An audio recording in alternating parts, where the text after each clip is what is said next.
We are your home theater and AV questions answered. This is AVRant.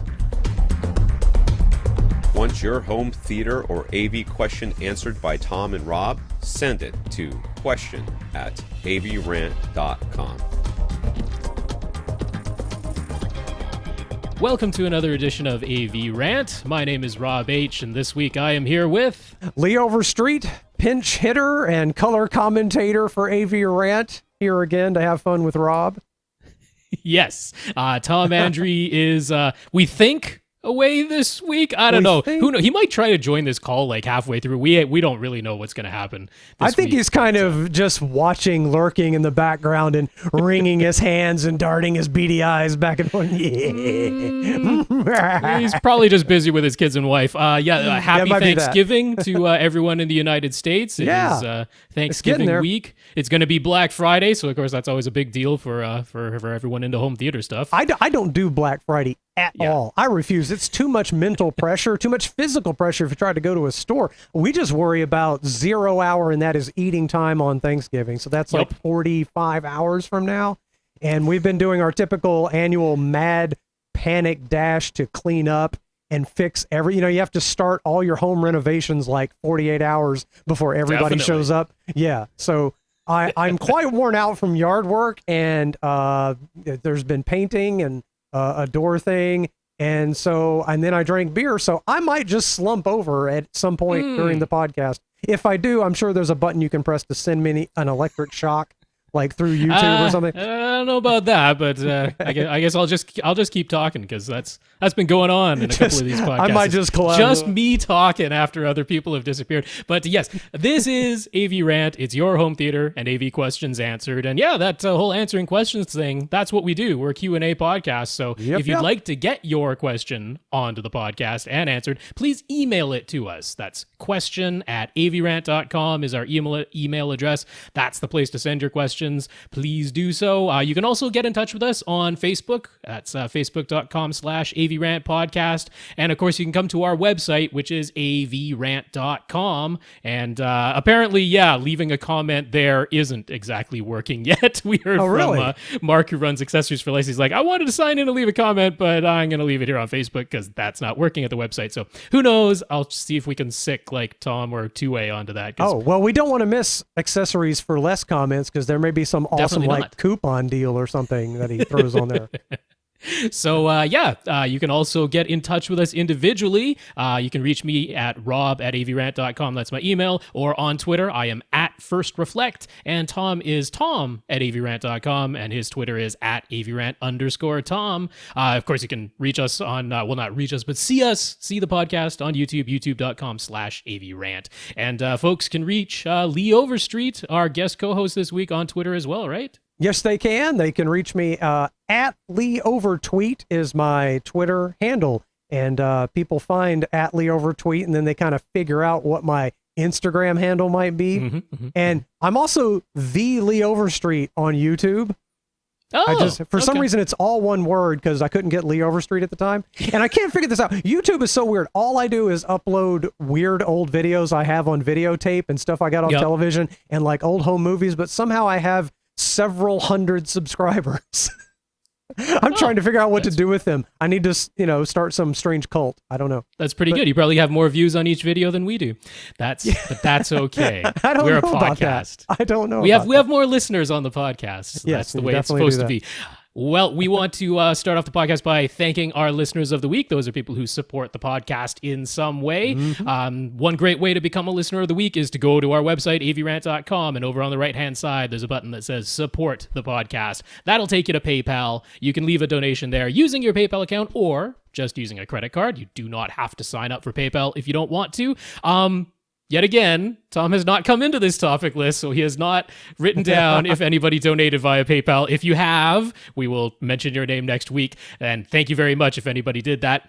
You can also support the podcast financially on Patreon. So that's patreon.com/AVRant Podcast. If you'd like to sign up, it's an automatic monthly, you can think of it like a subscription, basically. Yeah. You say how much money you would like to give to AVRant each and every month, and it will automatically be deducted. So we have 78. It's a lot like a tip at a restaurant, isn't it? Really? Yeah. I mean, like here's how much I appreciated that, and I found this much utility in what you said. That's right. I think of it as a voluntary subscription. Yeah, exactly. And whatever amount you want. We're still waiting on that person to give us like infinity dollars a month. It would be nice. But we have 78 patrons over there, which is awesome. That number has gone up. So thank you very much to everyone over on Patreon. Look at that. Every episode, a few more people helping out. That's wonderful. And we also will gladly call you a listener of the week for supporting us in some way, not necessarily financially. So Jason G, he got in touch with Tom after hearing about Tom's brother who needs a replacement PS3. So not sure if all that's worked out, but Jason very kindly offered to get a replacement PS3 for Tom's brother. So that's awesome that someone is willing to help us. Super nice, and definitely makes him a listener of the week for sure. For sure. So thank you, Jason. And we're going to go right into my review of the SVS Prime Wireless speakers. So now this I'm looking forward to hearing. Yeah. So, these were very kindly sent to me for review by SVS. Want to give a shout out to Nick over there, who's sort of been the man on point, who's been in touch with us. And so, want to dig right into these, showing some images on YouTube, just the basic images of what these speakers look like. Now, just mention that SVS always does a fantastic job of packaging their things for shipping. So arrived with a few little dings in the box, as you would expect when things are being sent via the postal service, but arrived in great shape inside. They always do a good job of packaging. And size-wise, they basically fall in between the Prime Satellite and the Prime Bookshelf speakers. They're about an inch larger in every dimension, height, width, and depth than these Prime Satellites, and about an inch less in every dimension than the bookshelves. So they fall right in between. And as you might expect with that size, they also fall right in between as far as the claimed base extension. So the Prime Satellites extend somewhere close to down to about 60 hertz. These Prime Wireless speakers get down to about 50 hertz, and then the bookshelves get down into the 40s. That's the claimed frequency response. So they use the exact same drivers, as far as I can tell, as the Prime Satellite speakers. So it's the 4.5-inch woofer and the 1-inch aluminum dome tweeter. Right. So I'm going to just go straight into the sound quality, because that's what people probably want to know most. I will say that, first of all, they can get surprisingly loud. I'm in about a 900 square foot apartment, put them in my theater. When they were in my theater and I was in my actual theater, I had the volume quite low on them. And when I opened up the doors of my theater and was just letting them play music throughout my entire apartment, I don't think I ever had the volume above about half as much as half the volume dial. And it was completely sufficiently loud to fill my entire apartment at that range. So they have lots of output. That is one of the things that they're claiming. That is one of the points of these. They do go for $500 a pair. So comparing them to Sonos speakers or Amazon Echo speakers or Google Home speakers, these things, Denon Heo speakers, Yamaha MusicCast speakers, these are the types of things that they're going up against. And I would say as far as just sheer raw output goes, they're definitely equal or louder than pretty much anything you get at the same price. So that's going to be a benefit to people. Now, are they the best speakers I've ever heard in my life? No, can't say that, but you wouldn't expect that for $500 a pair, full stop. And then these are also fully self-powered, as the name implies. So pretty good deal on that side. And I will review them as proper speakers, and that in itself is a compliment, because when we're talking about a wireless speaker system, sometimes we're often talking like, oh, it's pretty good for the price, or it's pretty good for the form factor, or we make for all wireless speakers, they're not half bad. Right. That's right, but these are proper speakers. Like I say, they're basically the Prime Satellites in a slightly larger cabinet, and I will say, to my ear, they had a little bit of a smiley-faced curve, and listening to a full frequency sweep from 20 kilohertz all the way down to 20 hertz, that bore out in that sweep, I would say right in the sort of 2 to 4 kilohertz range. There was a little bit of an emphasis, what they might call the presence range, and sort of down for in vocals. Yeah, and down right around 150 hertz, there's a little bit of a hump, and then they definitely started to roll off right around 60 hertz. Right. So the claimed extension of -3 decibels at 52 hertz, it seems right about spot on. SVS is always very accurate with their given specs, and so I hear that just starting to roll off at about 60 hertz. Really nothing much below about 45 hertz is coming out of the speakers, but wouldn't expect that much for speakers of this size, and plus your room is completely taking over at this point. Now they do, on the back, have a subwoofer output, and as soon as you plug an RCA cable into that jack, it activates the subwoofer output, which activates an automatic 80 hertz crossover. Can't adjust that. It's just going to be 80 hertz. But yeah, gave that a try. Now, Nick very kindly provided a firmware update. So yes, even your speakers now might have firmware updates. So he provided a firmware update since when they were brand new, they had a little bit of an issue where the signal coming out wasn't at the full gain that it was meant to be. So they issued a firmware update. You can just do that through the USB service port that is on the back, and it is only a service port, that USB jack. You can't plug in a USB source and use it that way. So these are not USB speakers. You're not going to plug it into the USB port of your computer and use USB to send audio. That is only a service jack. But as you can see, if you're seeing the images on YouTube, there's multiple different inputs on the back of these speakers. You know, one suspects there's like a little Raspberry Pi hiding in there. Well, there's some kind of DSP going on in there for sure. It does have essentially 4 amplifiers, 1 amplifier for each driver, and only the speaker that is on the right has all of the electronics built into it. That's where the power cord goes. That's where all the electronics are. The speaker that goes on the left, and it does always have to be that way. The powered speaker always has to be the right speaker, and the passive speaker always has to be the left speaker. And it comes with a 10-foot, you could say, proprietary speaker cable. I mean, looking at it, it's really just a positive, negative for the tweeter and woofer that's being fed over to the left speaker, but it is sort of a proprietary cable. You can't just use regular speaker wire to connect the two speakers. Now, one immediate little thing that I would love to see improved is the included power cord is only about 5 feet long, and since that's powered speaker always has to be the right speaker, depending on where your outlet is, it might be, it has to be on the right hand side, and the power cord is only about 5 feet long. Now, of course, there's no problem. So if you have these way up the wall, you're going to need to extend the power up there somehow. Yeah, you're going to need an extension cord, which no big deal. It is just a regular 2-prong cord, but I wouldn't mind the power cord, the included one, being a little bit longer than that. I wonder, because that's not a particularly unusual power cord connection, the little sort of figure 8 connection. I wonder if you can buy like a 20-foot version of that. Absolutely. There you go. Yeah. Well, that's your answer, because you don't want like a extension cord adapter hanging 2 feet off your floor if you want to mount these up high, which you certainly could. And you know what's so interesting to me? These remind me of those speakers I bought for our kitchen that I bragged about, those Cantos, that brand name Canto. Similar set of inputs and outputs, but of course these have much nicer drivers. The one I have is a little silk dome tweeter and a little 4-inch paper cone woofer, but the ins and outs and the overall, not performance, but functions are similar to a lot of speakers in this size range. But those look really, really nice. And the curve you describe is to be expected from speakers of this size, where they try to enhance. That's a choice. So it sort of makes the bass seem a little bit fuller, and it makes the treble seem a little bit more pronounced. And I will say, what stood out to me perhaps the most, right on initial listening and throughout the listening that I did, is that the imaging of the speakers is excellent.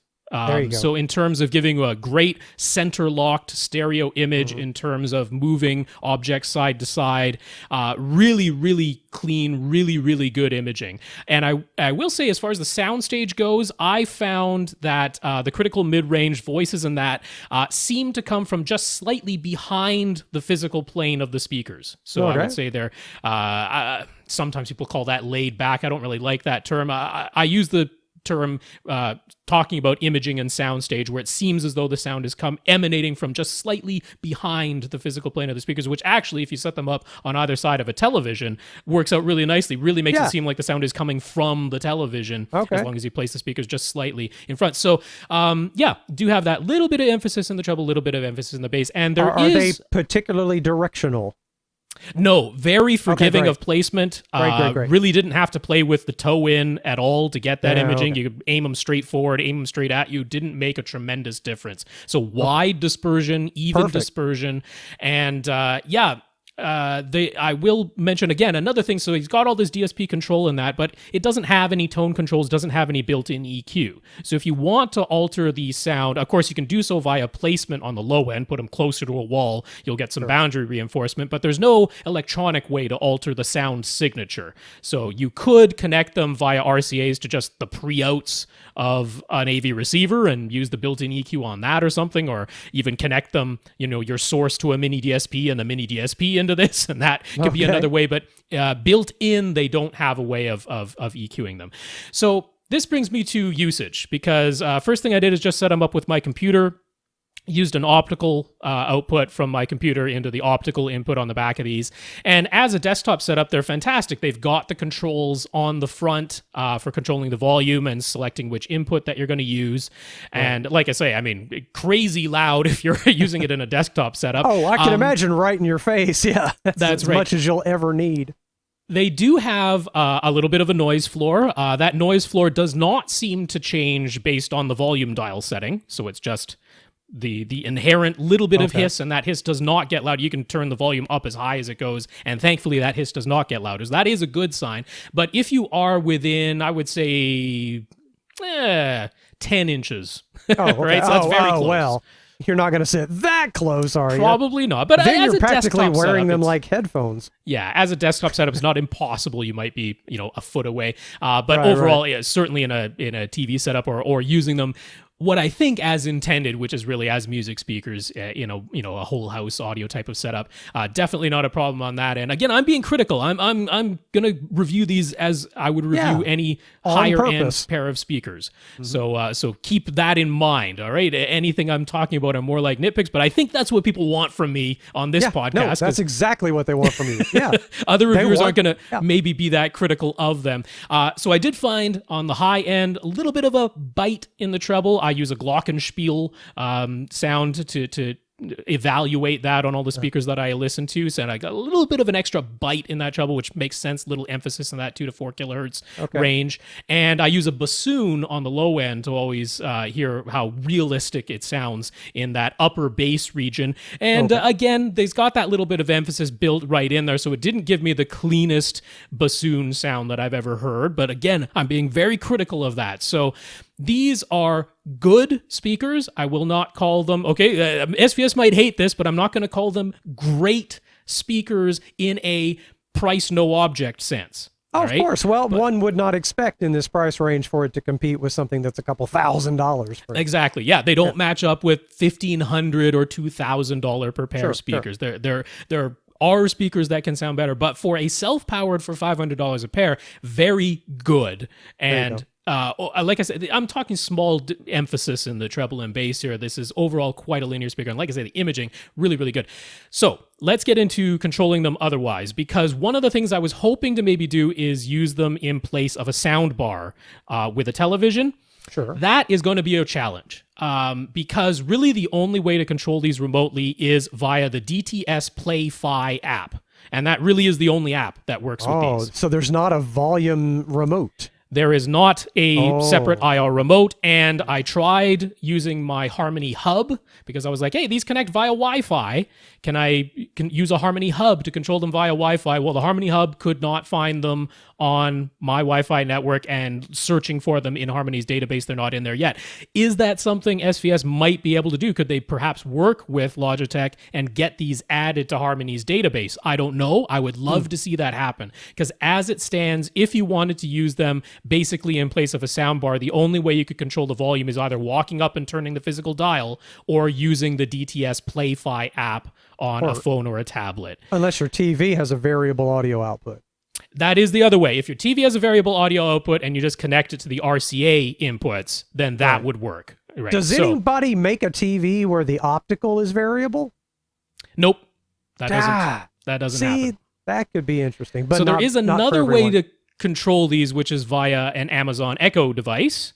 That works, but it only works with Amazon Echoes right now. It doesn't work with Google Home products As of yet, again, is that something that could potentially be added? Sure. But it all seems to be based on what can the DTS Play-Fi app work with, because there's no SVS branded app for this. It's all the DTS Play-Fi app that controls these speakers. So you really are a little bit at the mercy of DTS Play-Fi, and if you want to control them via your voice, the only way you can do that right now is with Amazon Echo devices. So the question becomes, if that's already what you're using for your wireless and whole house audio, you're good to go. But if you already have invested in some other setup, adding these to it might not be the easiest and smoothest thing, right? You're either going to have to choose to use DTS Play-Fi if you want these integrated with the rest of your whole house audio system, or you'll have to make sure that you're using the Amazon Echo ecosystem to control things that way. So I don't know. That's going to be, it's something to be aware of, right? Because for a lot of people, that's going to work absolutely fine. But for some people, they're going to be like, I already have Google Home devices, can't integrate it with that. Or I've already got some Sonos devices, can't integrate it with that. Well, if I want to use these for surround speakers. You'd have to, there's not really a way to do that. Not a way to do it. There you go. Yeah, they're not really for that. So these are meant for, like, to go up against something like Sonos, to go up against something like Denon Hios in a whole house audio setup. But like all of those, if you went Sonos, well, everything has to be Sonos. If you went Hios, everything has to be Hios. Everything would have to be DTS Play-Fi, which actually opens you up to more brands, right? But it does have to be DTS Play-Fi. So something to be aware of there. Can't really say they're a great replacement for a soundbar because of that limitation. And I hope that they'll get Harmony on board and get them added to the Harmony Hub database.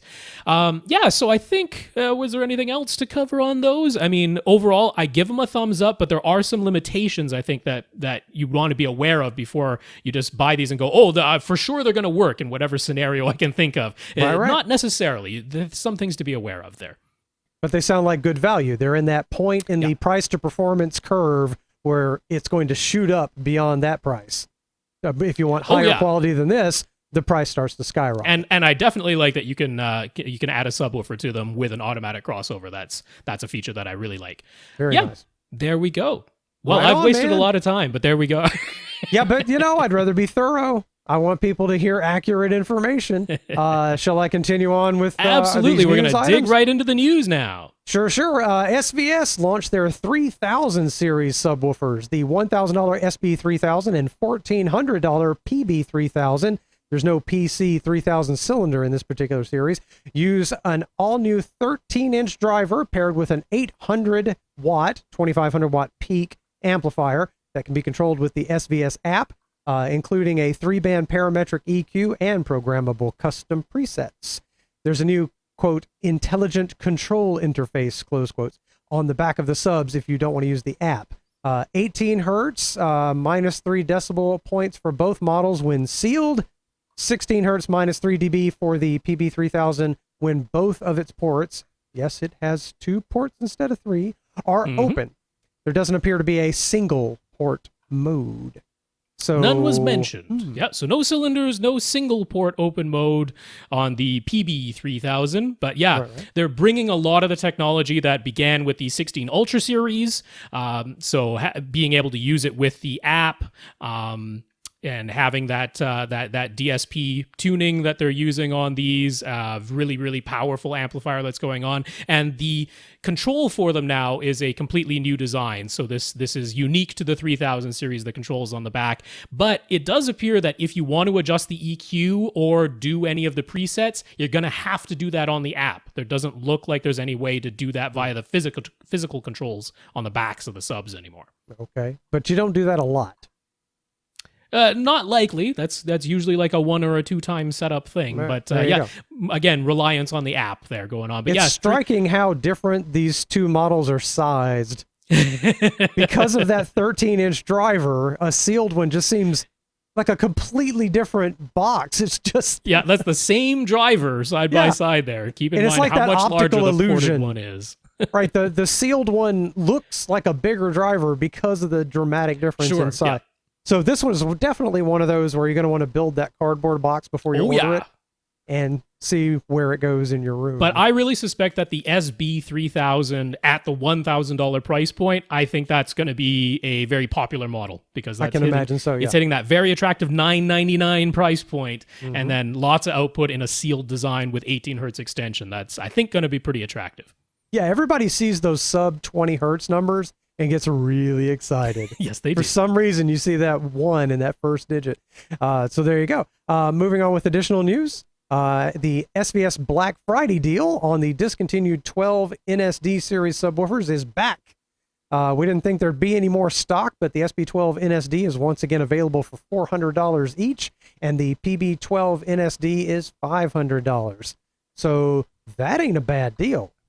That was a fantastic and very popular deal last year. I thought that was the end of the stock for those models, but jump on that, because yeah, they found the key to the last storage room. something like that. I mean, this is close to 2000 series level performance at those price points, which in the case of the SB12 NSD is actually less than the SB1000. So yeah, very, very attractive. That 400 is awful tempting as I look at it. $400. Wow. Okay. Yeah. Moving on, FilmStruck, I remember talking to you about that, might return as part of WarnerMedia's forthcoming streaming service in 2019. And the Criterion Channel will also be part of that WarnerMedia streaming service. But Criterion announced they will be making the Criterion Channel available as its own standalone service in spring 2019. So I guess it remains to be seen how this will all shake out, but that's interesting that we so quickly get information about how it may return. And yes, that would make sense for it. Once again, like, Christopher Nolan seems to have been leading the charge. He's like, I want this service to still be back. And there were some other directors, including Steven Spielberg and that, who weighed in, and they're like, yeah, this needs to come back. So seems as though Warner is taking that under advisement. They are going to be launching, again, everybody's going to have their own streaming service, aren't they? But yes. WarnerMedia is apparently preparing to launch their own one in 2019, similar to Disney. So they're like, yep, FilmStruck, bring that part back in. Criterion Channel, they're going to be part of that as well. So it's basically FilmStruck just under a new name. And then Criterion's like, well, we're not going to be at the mercy of anyone else anymore. So the Criterion Channel, if you want that all on its own, they're going to offer it. So you have that's to good. either have a huge catalog like Disney, or you have to offer something special like the quality. Right. Well, and I mean, Warner does have a huge catalog, so they do, but they're they're not everything. So I don't know how many different services can and will exist, say several years from now. But that'll be fun to see what happens. Every channel we had on TV, it's now just going to be a streaming service. Right. Only we could get to that point. That's how we get individual channels in the future. Instead of the cable company offering you individual channels, you just pick all the individual channels you want and subscribe to them. Seems like we're heading that way. I mean, could be. Might end up cheaper. I don't know. Dolby is launching their first purely Dolby-branded consumer product, and it's a pair of headphones. It is. The $600 Dolby Dimension Bluetooth headphones come with a magnetic charging dock and include a few interesting features. Since they use Bluetooth, they do not use Dolby Atmos for headphones.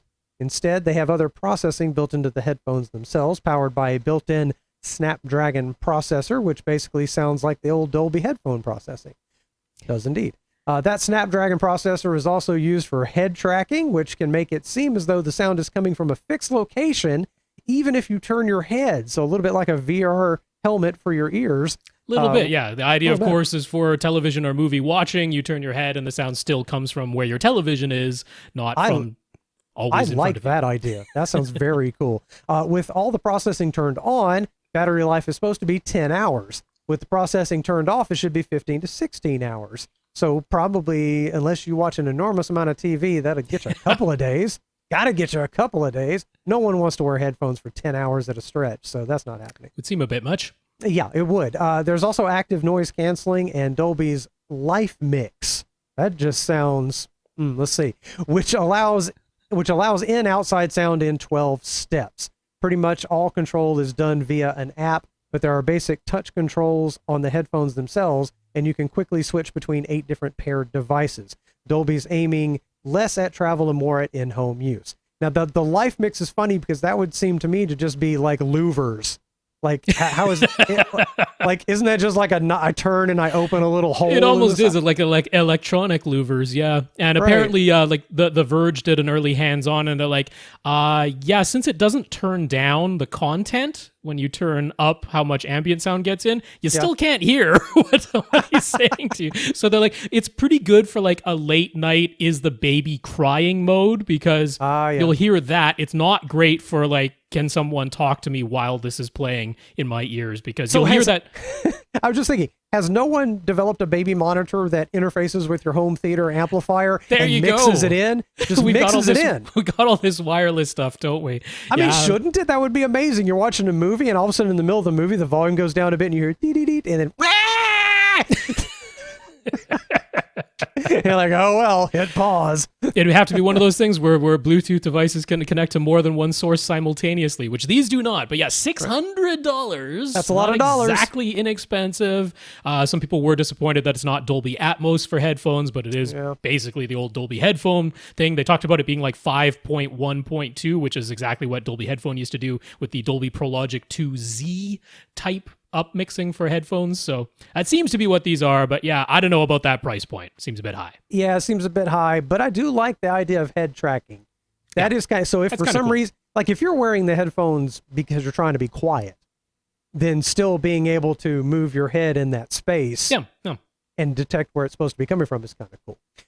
So we also have a comment, by the way, from Andy C, who made the multi-sub optimizer software. Wanted to clarify that when setting your optimization options, using as flat as possible is usually fine. Rob misunderstood and described it incorrectly. Holy cow, Rob. There's no way. It's important. We got to get this right. I don't believe it. Yeah, so Andy made it clear that it's a target curve-based system that is always optimizing for the summed response of all the subwoofers that you are optimizing with the multi-sub optimizer software. So it is not attempting to make each individual sub as flat as possible. It is attempting to make the response as flat as possible in every listening position via the summed response of all the subs. The other option is to essentially measure what is happening at your primary listening seat and make that into the target curve that it is attempting to have be uniform across all of the other seats. So sometimes people have like a particular sound that they've already achieved at their primary listening spot, and they're just like, I want that same sound at all the seats, even though it isn't perfectly linear. So that's the other option. But as flat as possible is the one that most people probably want to use, because then every seat is as flat as it can be.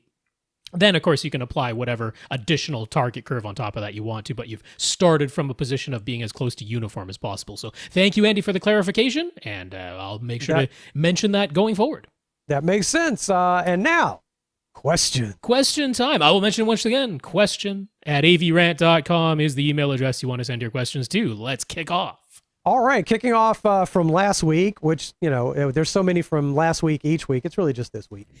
Samuel C. Samuel owns an Epson 8700 UB projector, and his 100-inch projection screen comes down in front of his 65-inch B6 OLED. Okay. He's found himself watching his projector less and less since he got the OLED, I can imagine. But he'd love a huge 4K HDR experience, so he's thinking it's time to upgrade his projector. His budget is $3,000, so he was considering the Epson 5040 UB. The newer 4010 just came out, as well as its sister Pro Cinema 4050 model. Would those be better than the 5040 UB? And should he wait for Black Friday, which is very soon, or now if you're listening to this on Black Friday? Yes, that's right. So no, the newer 4010 and its sister, the Pro Cinema 4050, they are not better than the 5040 UB. They both still have the limitation of if you're watching 4K and 4K and HDR, that you're limited to 24 hertz, just like the 5040 UB is, so no advantage there. And the 5040 UB still has the deeper black levels and the higher contrast. So no reason to go with one of those newer models. We are waiting for the 5050 UB. Okay. Which in Europe, there was a German outlet that I found that is saying they're expecting it actually to release in early 2019. So I'm thinking CES 2019, early in the year. that is when that's going to come out, because I was a little bit surprised the 5050 UB wasn't officially announced at CEDIA, but it wasn't. And that German outlet was saying early 2019, so I'm thinking CES. So that would be a little bit of a wait for that if you're going to do that. What do we suspect the differences will be there between that? Well, they've already announced in Europe, over there it's called the TW9400 instead of the 5050 UB like it will be in North America. But they already announced that it will have the 18 gigabits per second HDMI inputs that can accept 4K and HDR at 60 frames per second, which is like the one thing that the 5040 UB didn't do. Okay. All right. So that's, really not much else has changed. Price point basically stays the same. Very little change otherwise. So yeah, that would sort of be the go-to model with a suggested retail price under $3,000. And if you're willing to wait for that, I would definitely consider waiting for the 5050 UB. If you're fine with 4K and HDR being limited to 24 frames per second, the 5040 UB is still a great choice. And we're seeing that down at $2,300 right now. Now, there's one other one. Actually, I heard Sam, I'm pretty sure it was Sam, asked this question of the HT guys as well, and I didn't like the HT guys' response. So here's the better response, Sam. Well, they mentioned a Sony that was above his budget, and they mentioned a JVC, which was JVC's like one DLP model, and they thought it was a liquid crystal on silicon model because it was JVC, but it's not. It was JVC's one DLP model, which is not nearly as good.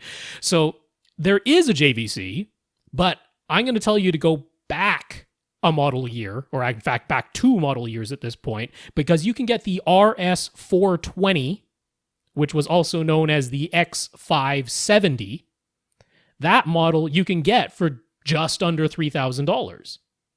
So you are going back 2 model years at this point, because now there's the NX5, or the RS1000. Those are the sister models. Those are the new genuine 4K panels. Last year it was the X590 or the RS440. But those are $3,000 jobs. Those are over $3,000. Yeah. But if you get back to the RS420/X570, those ones you can find for $3,000, and it's not even close. All right. It's all about native contrast. It's all about being able to put up black and bright at exactly the same time on the screen at exactly the same time. No dynamic iris involved. Right. The native contrast of the JVC projectors is so much better than anything else that, than even the upcoming Epson. Even than the upcoming Epson. Because the upcoming Epson is still an LCD projector. Right. And it's native panel contrast. In order to get contrast similar to the claimed figures of the RS420, it has to use a dynamic iris. So that means, it's great when it's like almost completely black. It can close down the iris. But if you have it almost completely black and a super bright object at the exact same time, which sort of defeats the purpose of HDR. HDR, that's right. So get the RS420. That's the one you want. Okay, so you would, if you had $3,000 in his current Epson 8700 UB, you'd say, go now and get the JVC, and that's going to give him the experience he wants more than waiting for the new Epson. That's what I would do. There's what you do, and that's your correct answer, Sam. Let's see. Moving down here to Alex. I say moving down here as if the audience is over my shoulder watching me scroll. Don't know why I say that. Moving on to Alex. Alex got a UHD-friendly optical drive and made his first MKV backup of the Ultra HD Blu-ray release of The Matrix. He played it in Plex on his NVIDIA Shield on his LG B7 OLED. I'm impressed I know what all those things are. The image looks way too dark. And we have examples that he has given us of what he means by way too dark. And that's way too dark. Well, not only, this first example, you're like, I'm not totally sure. But then you see Morpheus's face, and that is way too dark on the Shield. It is not supposed to look like that. Right. You can sort of make out that there's a cheekbone in there somewhere, and then the other one is exactly what you expect. If he plays the physical disc using his Xbox One S, or if he uses Plex on an Apple TV 4K or the built-in app on his OLED, the image looks correct. So it only seems to be the NVIDIA Shield that is darkening the image, and any other apps on the NVIDIA Shield like Kodi or VLC also look too dark, so this seems to be a hardware issue. Any ideas on what settings might fix this problem? I don't know enough about the NVIDIA Shield. Do you? Yeah, I've got one, and I have a B7 OLED. So I don't have the Ultra HD Blu-ray of the Matrix, so I don't have the source material to test to get to simulate these exact results. But there's a few things I suspect. So I'll start with what is hopefully the simple answer, because if you go into the NVIDIA Shield's settings. So at the moment, we're leaving the OLED alone and going into the NVIDIA Shield settings, and you go to its HDMI settings. There is a thing in there called dynamic range.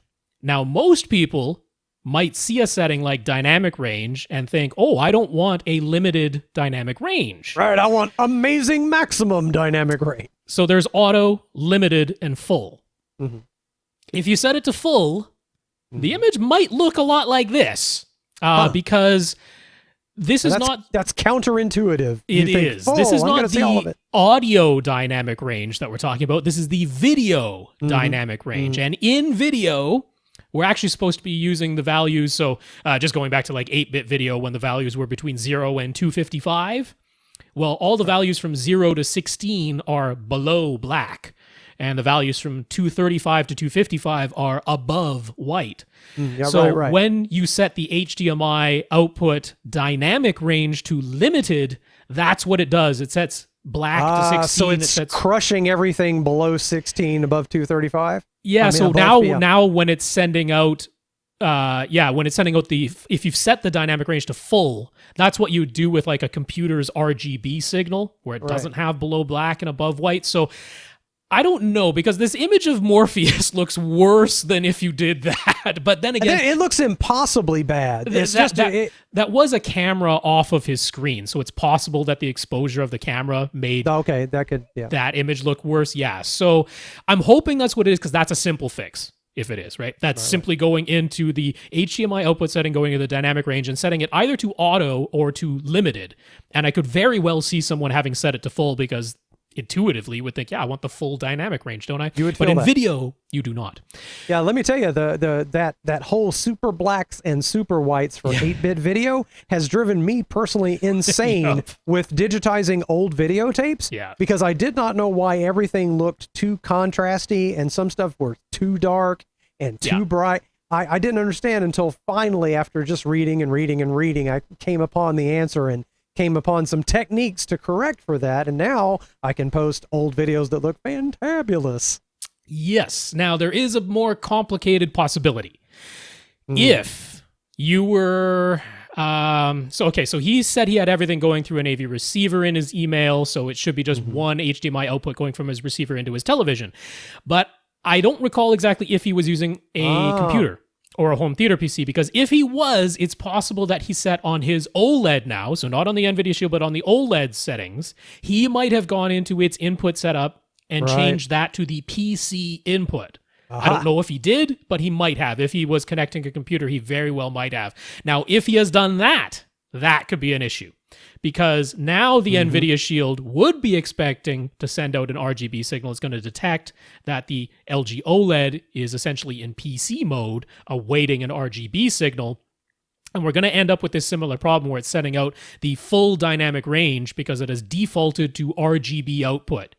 So if that's the case, if you set the LG's input to its PC mode, you would want to go into the NVIDIA Shield, and instead of using its auto detect for resolution and color, you would want to go into the manual settings and you would want to set it to YCBCR at 10-bit output. And when you do so, the only option will be with 420 chroma subsampling. It's a lot of weird numbers, but that's what you're looking for. YCBCR output, 10-bit, 420. You do that, it should look correct. All right.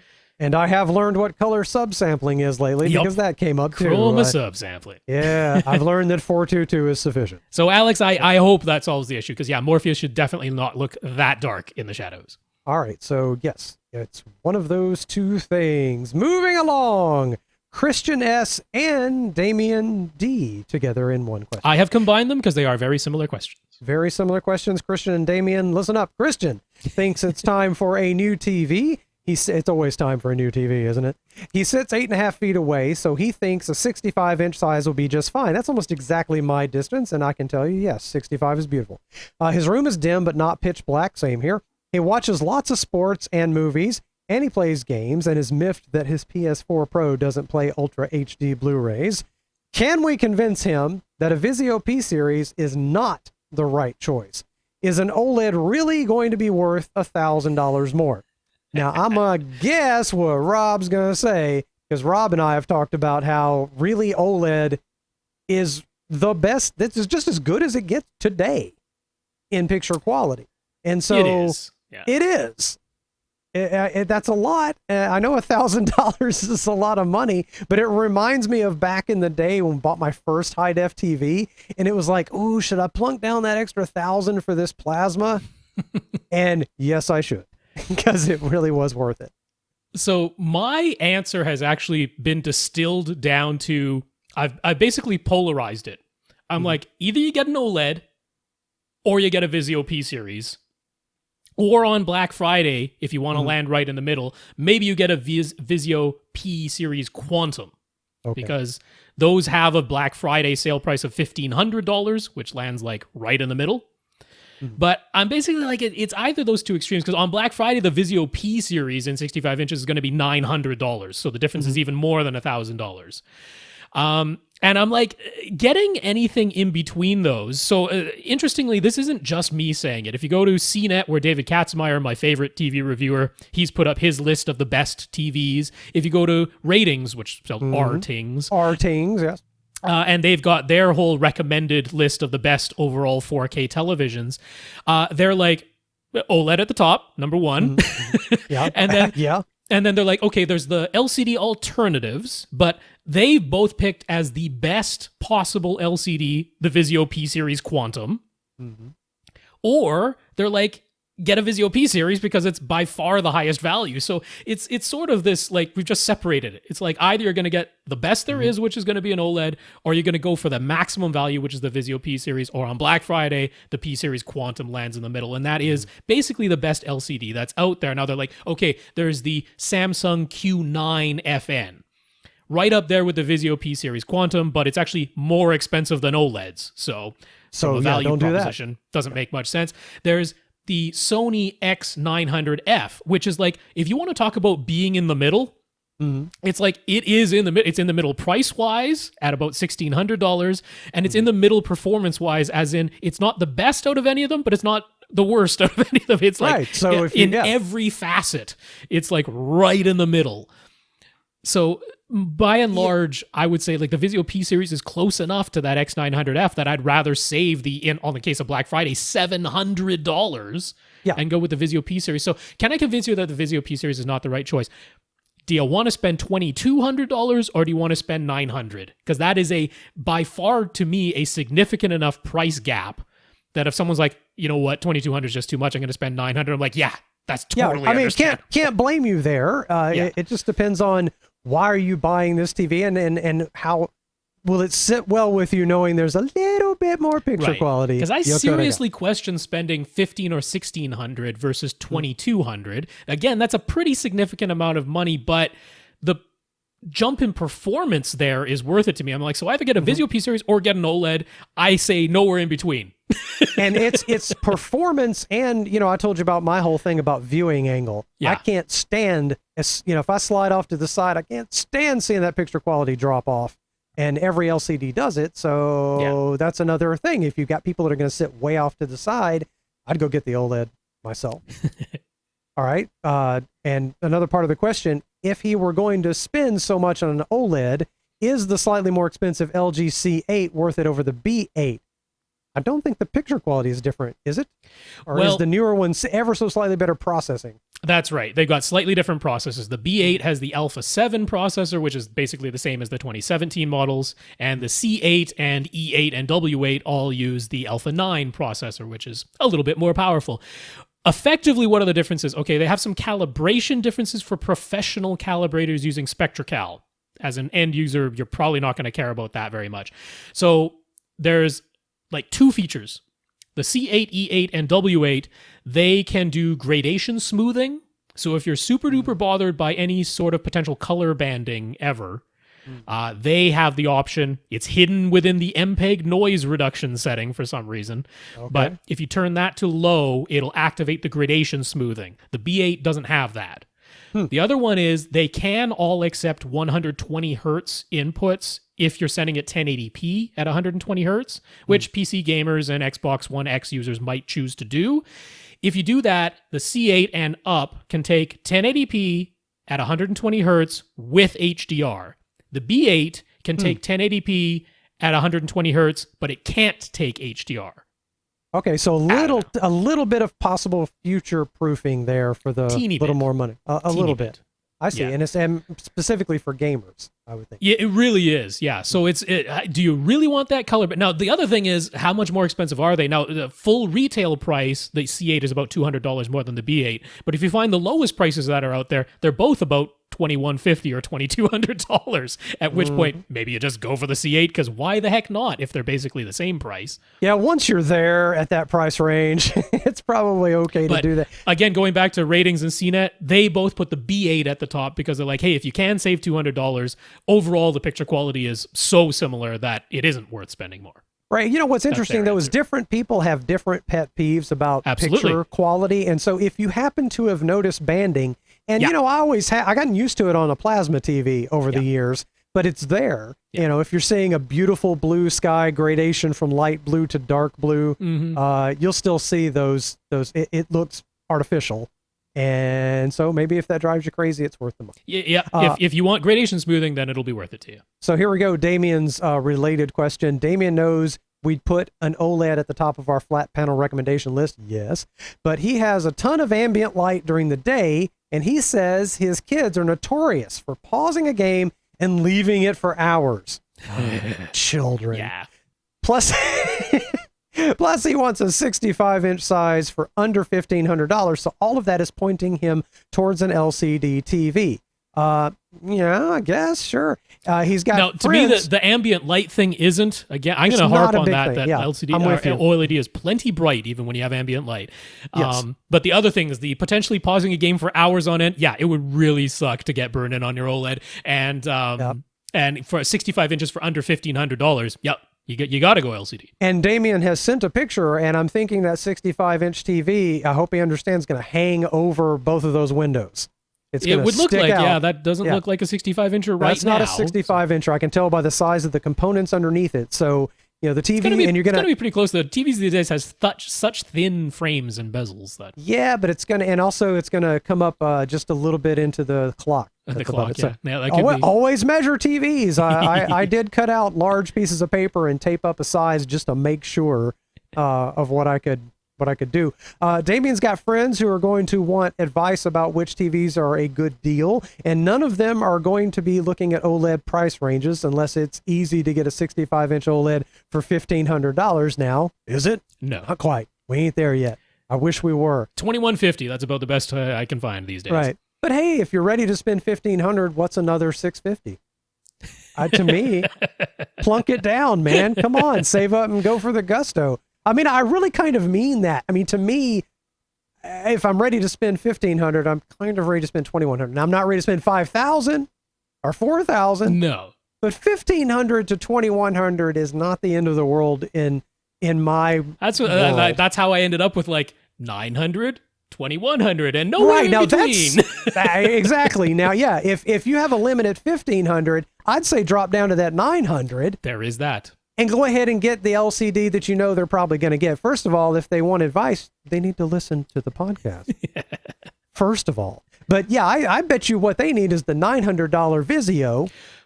Well, that's just it. I mean, he basically wants a good, better, best list. And that, I mean, it's pretty easy. Vizio P Series, good. Yeah. Vizio P Series Quantum, better, and right around $1,500 on Black Friday. If you can find any stock, they're going to sell out in a second. Yeah.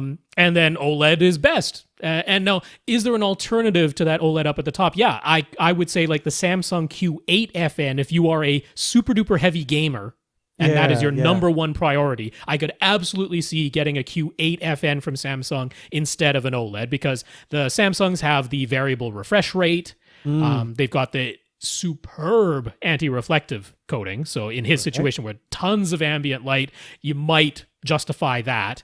And of course, no chance of burn-in on the Samsung. So I could see that as an alternative up in that $2,000 plus price range. Right. But that's why it's so important to find out what you're going to do with the television and where it's going. Yes, You but know, you can't otherwise just- I would say OLED. And Yeah. Mhm. and the P series Quantum, the one complaint people have about that is it's got color banding and it doesn't have any gradation smoothing. So Yeah. if you want a TV that isn't quite as good, I mean the contrast, it's not even a competition. Like the native contrast of the panel on the P series Quantum is right up there with the flagship level Samsungs, and then with its very good local dimming, it's like 15,000 to 1 while everyone else is down at like 8,000 to 1.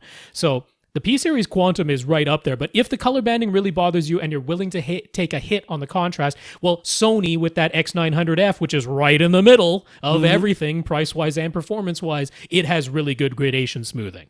So that's the middle choice, P-Series Quantum or Sony X900F, and then you got the Vizio P-Series as the good. You suppose the TCL 600 series is in there as well. I didn't like TCLs. I looked at them and looked at them. Didn't like them.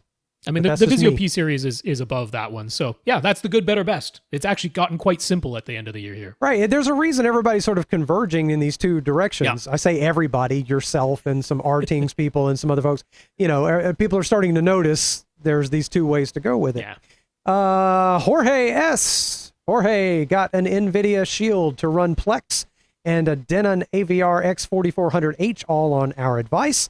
He says they're fantastic, and he's loving that he can use the full lossless audio tracks on his Ultra HD Blu-ray backups. That's great.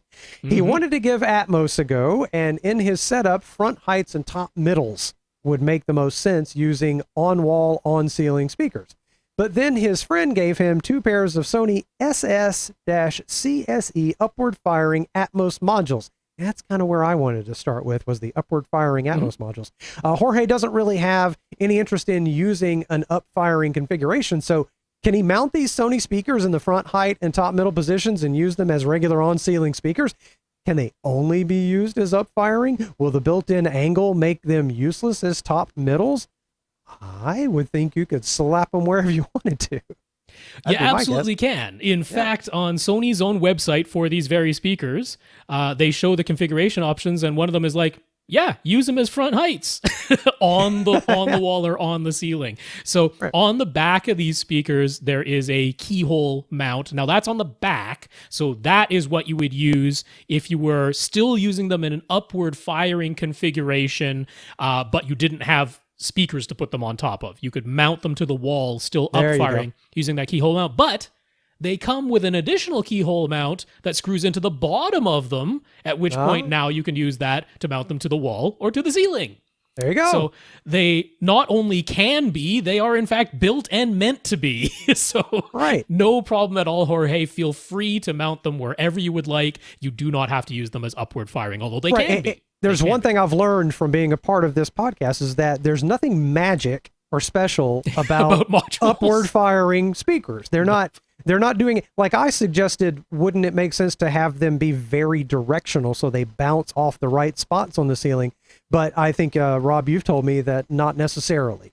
That's really not what's going on. I mean, they are playing mostly high frequencies and using a single larger driver, which inherently makes them more directional. And then I really think it's pretty much all down to the processing that happens when you tell your AV receiver that you're using Atmos modules and not actual front height and top middle speakers. When you say upward firing modules to your receiver says, gotcha, and it does have a little special something for it. But the speaker itself is not specifically an upward firing speaker.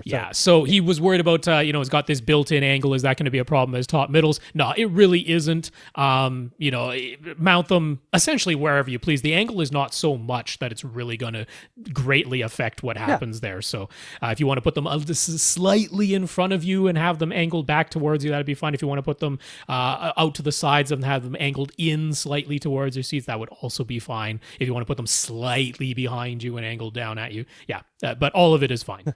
Say thank you to your friend and put them wherever you please. Anywhere you want. All right, some actual new questions for this week. Shawn W is our first new question for this week. Shawn has pretty much decided to buy a 65-inch LG OLED. We've been talking about those a lot.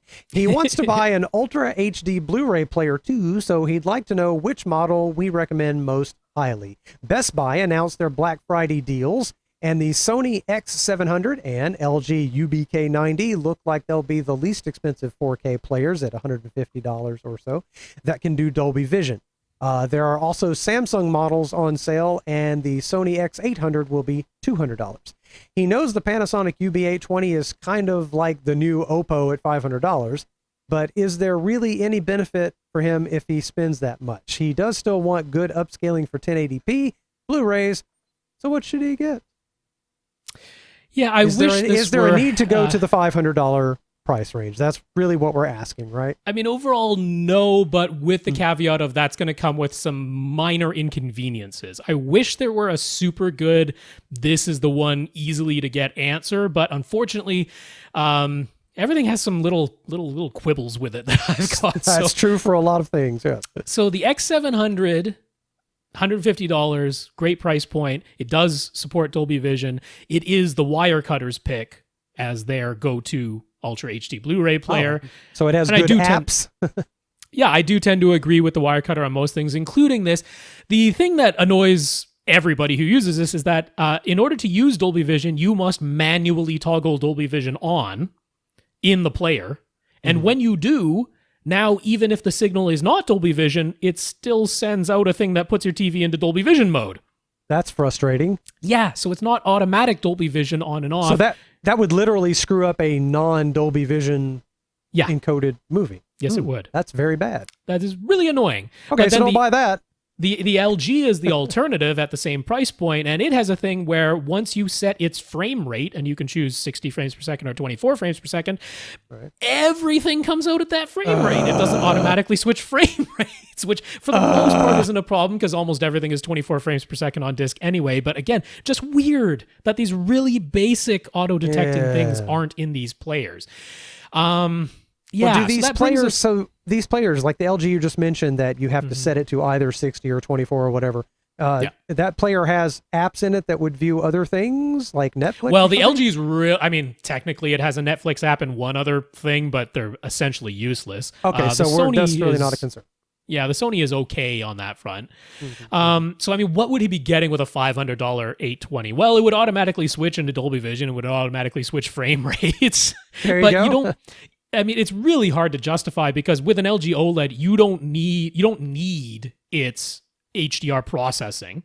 Not that you couldn't use it. You know, it would allow your OLED to not have to tone map everything, but you got the two options. Either it's Dolby Vision, where there's dynamic metadata in the signal anyway, that works, or the LG OLED has its own active HDR. When it's HDR10, it has its own dynamic tone mapping. So you don't really need the dynamic tone mapping duplicated in the Panasonic to begin with. The LG OLED already has that in there. So it's really hard to justify spending $500. But is the hassle of having to manually toggle Dolby Vision on and off going to annoy you to no end? Now, you could go with Sony's X800. Was about to ask that, yeah. It doesn't do Dolby Vision. But... like I say, the LG OLED has that dynamic tone mapping on HDR10, which looks great. Okay. So how important is it to you that your TV goes into Dolby Vision mode? Are you willing to do it manually on the X700? Are you willing to... I mean, I can't recommend... The LG is like Tinker Toy quality, build quality. I hate those things. They shimmy and shake and look like they're going to fall apart, and they're held together with like two screws. They're terrible. So... I don't know. X700 seems like the choice, but there's there's no really great choice. I'm almost tempted to say... Why do they all suck? I know. I'm pretty much tempted to say get an X800 and just don't even worry about Dolby Vision because you're getting an LG OLED that does dynamic tone mapping. I know that's a crazy answer, but... Well, no, that makes sense because the LG OLED can't... Am I correct that it can't do that full 1,000 nits yet? Oh, it can't do 1,000 nits anyway. Right. No. Okay. So it kind of has to do its own thing with whatever you send it anyway. But I mean, Dolby has worked hand in hand with them, so the Dolby Vision mapping is really, really good. But I wonder if you just let the really good. Yeah, I just wonder if a regular person would see any real difference between Dolby Vision. Yeah. So if your answer is oh no, then don't worry about it, dude. Get that X800 at the. Just get way better build quality, better apps. But you know what's funny is to sit here and sort of halfway admit that Dolby Vision isn't really necessary. I'm a little bit cheesed at that. I mean, it's so much has happened that I'd rather have a TV do good dynamic tone mapping. I'd rather it do that. Yeah, and yeah. the You know LGs what? do. I'm starting to think about it that way. Interesting. Dolby Vision not necessary? Question mark. Okay, well, there you go. There's your answer. Just let your TV do what it knows how to do well and get a decent Sony X800. In the current Harmony remote lineup, there's the Harmony Companion and the more expensive Harmony Elite. But before the Elite came out, there was the Harmony Ultimate. I can't even remember which one we have. Once again, looking at deals, would the Harmony Ultimate plus hub be worth it over the Harmony Companion if they're close to the same price? Now, the little Harmony we have doesn't have any touchscreen. Okay, you have it on the screen. Then you have the Companion, or it might have been the Smart Control, which was the predecessor to the Companion. Really, it looks an awful lot like the one you're showing now. I guess it's the Companion because it's a non-screen remote, and it has a little hub that blasts you in the face with infrared that you can't see, but you know it's doing it, and that's what weirds me out. Is I just know that that's it just, I don't know why that freaks me out, that the hub has a really bright light in it that's shining it's really in the bright. room. If you shoot it with a camcorder, it's blinding. But yeah, so the Harmony Ultimate, I mean, it basically comes down to how much do you want a touchscreen on your remote? Yeah. That's essentially the answer. If you want a touchscreen and the Ultimate you can get for close to the same price as the Companion, then heck yeah. I mean, the one thing I didn't like about the Ultimate is I didn't like that the transport buttons, your play, pause, fast forward, rewind, that they put those buttons above the touchscreen. I didn't like that. They fixed that with the current Elite model. They put the transport buttons below the touchscreen, and I much prefer that. But that is a pretty small quibble in the grand scheme of things. And the Harmony Ultimate, if you want the touchscreen, I mean, that's your answer. So you just have to say, how much do I want a touchscreen built in?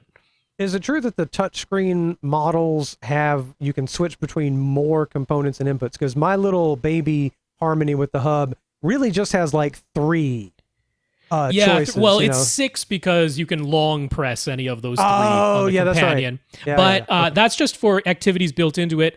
This is the thing I wanted to mention, which is that any of the remotes that use the hub, including the Companion or the Smart Control that did not have touch screens built into the remote itself, you can still use the app on your smartphone. That's right. And the app then basically becomes your touch screen and gives you the ability to have an unlimited number of activities.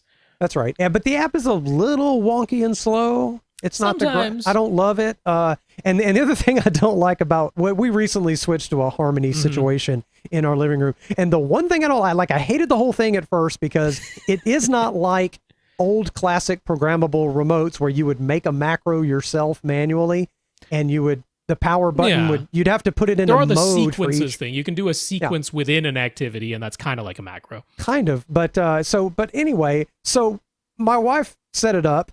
She set it up because I was mad at it. I don't know how to use this thing. I'm from the 2000s. I can't, so I was angry. But once she got it set up, I kind of started to fall in love with it because it really does switch everything all at once. But there's one caveat. If the DVR is recording something and I switch to my Roku, it tries to turn off the DVR, but you can change that. Yeah, but I have yet to figure that out. How to? Yeah, you have to go into because the Harmony doesn't know. The Harmony doesn't know when the DVR is recording. Right. You have to go into the devices and tell it in the power settings for your DVR. Don't turn this device off. Right. Like well, ever. I kind of like it off, so I can't decide. That's what I mean. I can't decide. Do I want to leave the DVR on all the time, or do I want to have this little weirdness? But doesn't your most DVRs have the thing where if it's in the process of recording and you press the power button, it won't actually turn off. It'll bring up a little thing like, are you sure you want to stop your recording? Right. But the problem then is when you say I switch to my Roku, I'm watching YouTube stuff, right? And so my DVR sits there waiting for a response about whether or not it should go ahead and turn off. And so it doesn't. It records fine, and that's great. Yeah. Okay, so then I hit the off button when I'm ready to go to bed and done with my YouTube stuff. Next day, I come to turn everything on, and it turns the DVR off. Oh, right. Because I hit the button. Power state. Yeah, because it doesn't know. It doesn't understand. And you don't have discrete on-off commands for your DVR because that would solve that. It's just a power button. Toggle. And this is the one thing that drives me insane. Then just go into the power settings and say never turn my DVR off. Yeah, that's what you need to do. I know, but I like that it turns it off when it works right. Anyway, so that's just my own little thing. As far as answering, who were we talking to? Shawn? We were talking to Shawn. Shawn, really it comes down to do you want the touchscreen built into your remote or not? There you go. Yeah. Alex P. Alex bought several products and set them up according to our advice. As far as the equipment itself goes, he was initially very happy with his new projection screen, Denon receiver, KEF Q100 speakers, dual SVS PB12 NSD subwoofers, and acoustic treatments. That sounds nice. And he gave us some nice before and after stuff. Okay. But as he spent more time with his setup and listened to more content, he found that everywhere below 500 hertz, he's getting very uneven results. He has installed as many Acoustimass absorption panels and DIY corner bass traps as he can accommodate, but they haven't seemed to have helped very much. He's tried measuring with Room EQ Wizard, but he doesn't know how to fix the, quote, roller coaster results that he's seeing. And those aren't necessarily always as bad as they look on the graph. Below 80 hertz, he's got pretty good output, but the frequency response is kind of all over the place, with some big peaks and dips at all of his various seating positions. Multi-EQ XT32 did help a little, but it certainly didn't make things great. His bigger issue is between 80 and 300 hertz. His center and surround speakers look fine, but his front, left, right speakers and his subs show a big drop in output in that upper bass region. So for music, he isn't hearing a satisfying low end or kick drum. He says it's so plainly audible that he actually bought some clipped reference Premiere towers and center, thinking the small KEF Q100s just lacked the necessary output and extension. But the change in speakers didn't solve the issue. So it definitely seems to be due to room acoustics and setup. Interesting. The only thing he's tried that has increased his upper bass output has been physically moving forward so that he is in a listening position a couple of feet in front of his couch. But he can't permanently move his seating forward because doing so would block walkways. I understand that. And he's got some after pictures. Mm-hmm. All right, so as we've well got as a diagram so that we can see the handy things. Yep. Right. I mean, my first thought is like placement of speakers, and can you get more response? Or my other, before we continue on, I'm thinking take everything out and start adding room treatments gradually. You know what I mean? Like see what it's like with everything reflective and none of your bass traps, and then just start adding one thing at a time and see what it does. But it would take a while. But well. Yeah, I'm almost, I'm along similar lines because, I wish there were a simpler answer to give you here, Alex, but this is going to require some time on your part. Right. I definitely don't think you need to buy anything. In fact, I recall that he did ask me about buying the Klipsch reference Premiere speakers, but he did so on Twitter, and he was just asking, will these allow me to have more output from the same amplifier?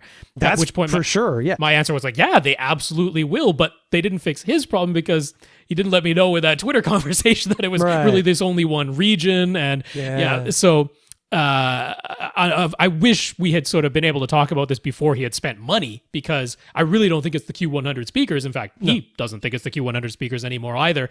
And what you kind of need to do is really just start with one speaker, one front speaker in the proper front left or front right position, and you in your seat.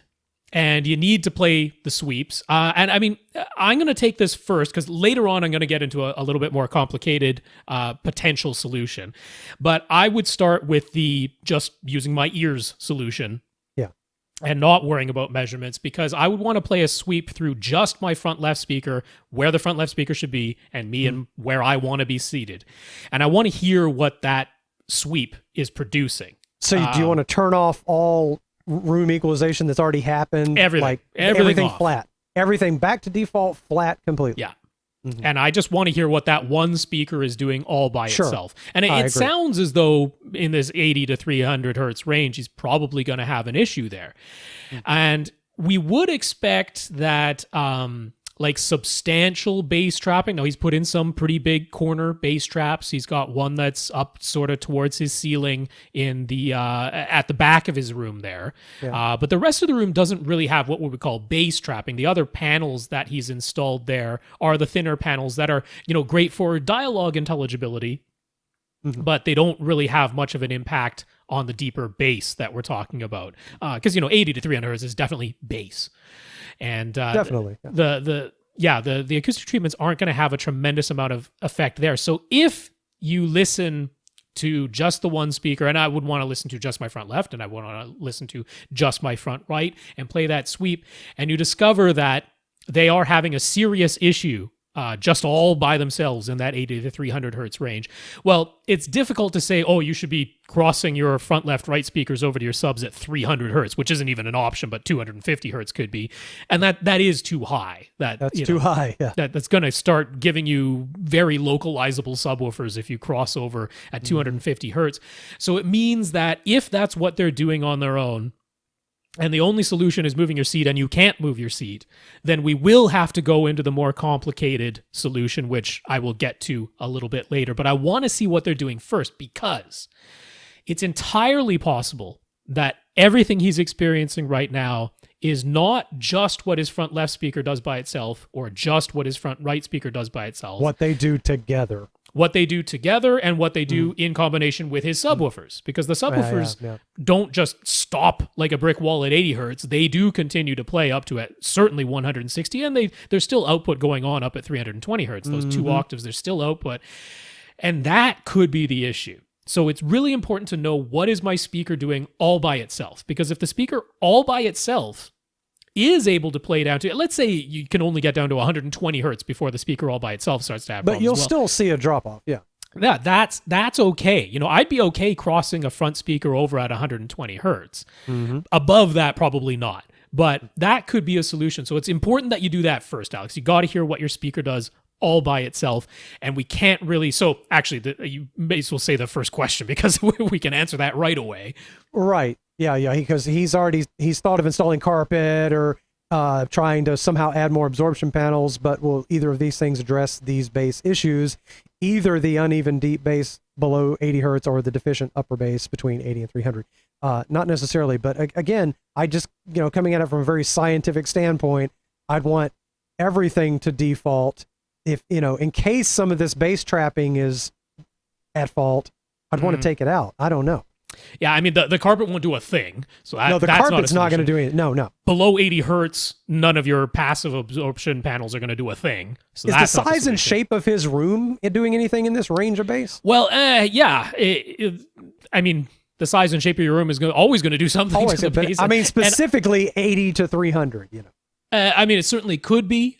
He does have this, off. It's not a symmetrical placement. It's not a rectangular room. And I can't recall offhand if he has a door either at the bottom or the top of his stairs. Because if this is open, right, if the stairway is open, then that is completely altering what's going on in the bass as well.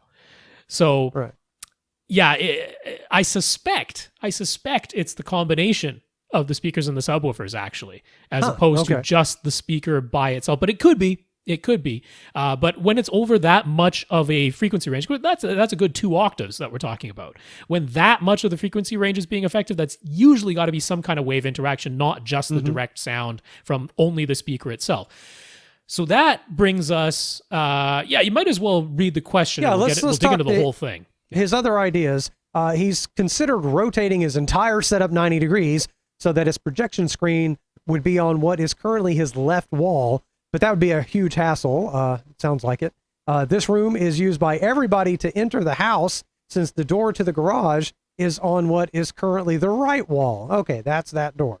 With his current setup, that right side is open, since his theater setup is all pushed over to the left, leaving an open path from the door to the stairs. But if he rotates the setup 90 degrees, now the door would be on the theater's back wall, and people would have to walk by the seats to get to the stairs. Also, he would need to hire an electrician to run cables and power to a ceiling position for his projector, since he wouldn't be able to use a rear shelf anymore. Yeah, that's a lot of trouble.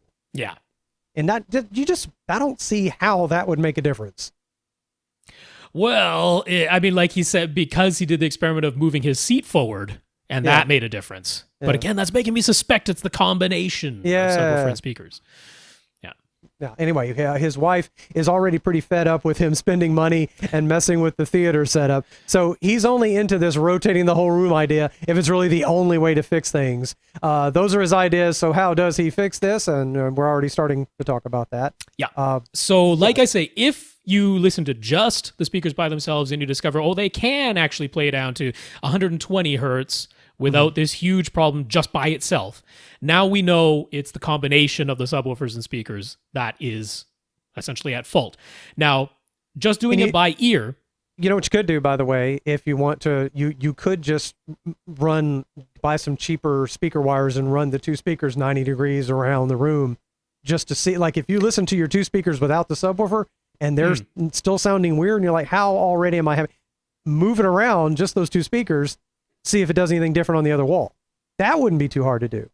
Moving the whole thing. Yeah, that's true. Yeah. Just especially with the Q100s that he's not even using right now. Right, a couple of small bookshelf speakers he could move. Yeah, so yeah, I agree with that. And actually, I was going to suggest a similar thing when it comes to the subwoofer, because I would actually, as odd as this is going to sound, because he's gone to dual subs based on our advice, done a lot of the things that we've said to do, but I would have you do a subwoofer crawl. Because I would first want to see what the heck is going on with just one subwoofer in your primary seat. And you take yourself to the locations where your front, left, and right speakers are and get that reciprocal. What is going on with just the subwoofer? And then I would want to have you play the sweeps with the subwoofer and the speaker both active. And that's with the subwoofer, oddly enough, in your seat and the speaker where it should be. And you go over by the speaker. You go where the sub was. Well, not even where the sub was. You go where the speaker is. Okay. And you're going to see, because what we're worried about is what is going on between your seat and the location of your front speaker. So I would have you do this very odd subwoofer crawl, because that is going to confirm for you 100% that it's the combination of the location, the subwoofer, and the speaker, as opposed to just the speaker and the seating location without the subwoofer in the picture. So if we confirm all that, now we come to the challenge of, okay, he doesn't have limitless placement opportunities for his dual subs. He's basically put them in the places where they can go. And that means you're going to have to use the multi-sub optimization software.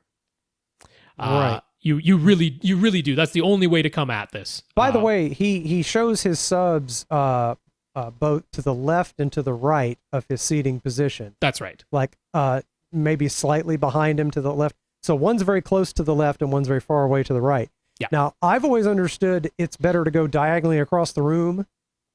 Yes, you do if you can. You want to go diagonally, but it doesn't look like he has the opportunity. He's worried about blocking walkways and aesthetics are concerned. So he's like, he's pretty much got them where he can put them. So when that's the situation, and so he can't move the seat, he can't move the subs, he can't move the speakers. All you can do at that point is the multi-sub optimizer software. And it does have the capability to essentially treat the low end of your speakers as though they were another sub. And get you the crossover between speakers and dual subwoofers to get you as flat response as you can. Because that is all that is left to you at this point. Now, it's going to mean you need a mini DSP. There's no way around it. You're going to have to get a mini DSP. So your wife is already pretty fed up. I'm talking about spending some time. I'm talking about disconnecting speakers and listening to just one speaker. I'm talking about possibly doing a subwoofer crawl. That is messing around with the room some more. And you need to do all this while she's away. Something like that. And it's going to mean spending $95 on a mini DSP in the end. Yeah. But it really is the only solution to your issue. I can't tell you that rotating the room is 100% going to fix this for you. Right. I can suspect I can't imagine. I can suspect it'll change it. All right. I can tell you it'll change it, but you might just end up with a whole new set of problems. Right.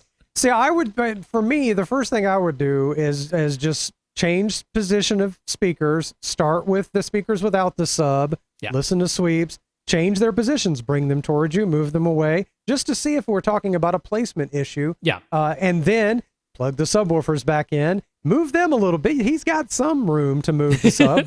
They can move forward a little bit, looking at his diagram. Possibly. Yeah. Or move just one forward a little bit. And there's all these kind of, if he hasn't done that, moving speakers around and trying sweeps and stuff is definitely the first place to start before you go moving the whole room. Oh, yeah. Oh, definitely. Yeah. 100% agree with that. But ultimately, I think you're going to have to invest in a mini DSP. At least it's not extravagantly expensive. Maybe that's your Christmas present. Nice $95 Christmas present. Stocking stuffer. Mini DSP and the multi-sub optimization software, including essentially treating the low end of your speakers as another sub. That's the way you're going to have to come at this. Tell us what your process is. I mean, I'm curious to know how you step through this, what you try first, second, and third, because that's a frustrating problem to have. It is. Moving on now to Chris H. First up, Chris wrote to us previously about his dialogue intelligibility problems using his ELAC debut series speakers. We identified his center speaker being above and behind his TV and not angled down, plus his seat being right back against his closet doors with no absorption behind his head as being the likely culprits. He made 3 DIY absorption panels using Roxul insulation to start. He hasn't even covered them with any sort of fabric yet, so he just wanted to place them to hear for himself if they would make any difference. Yeah, that's smart. So with one panel behind his head, one on the right wall, and one straddling a corner as a bass strap, he found that his intelligibility issues are almost completely fixed. Yes! Yeah. Big improvement. So he's going to make some more panels. Now he's going to go panel crazy. He's going to make more panels to go on his left wall. There's going to be panels everywhere.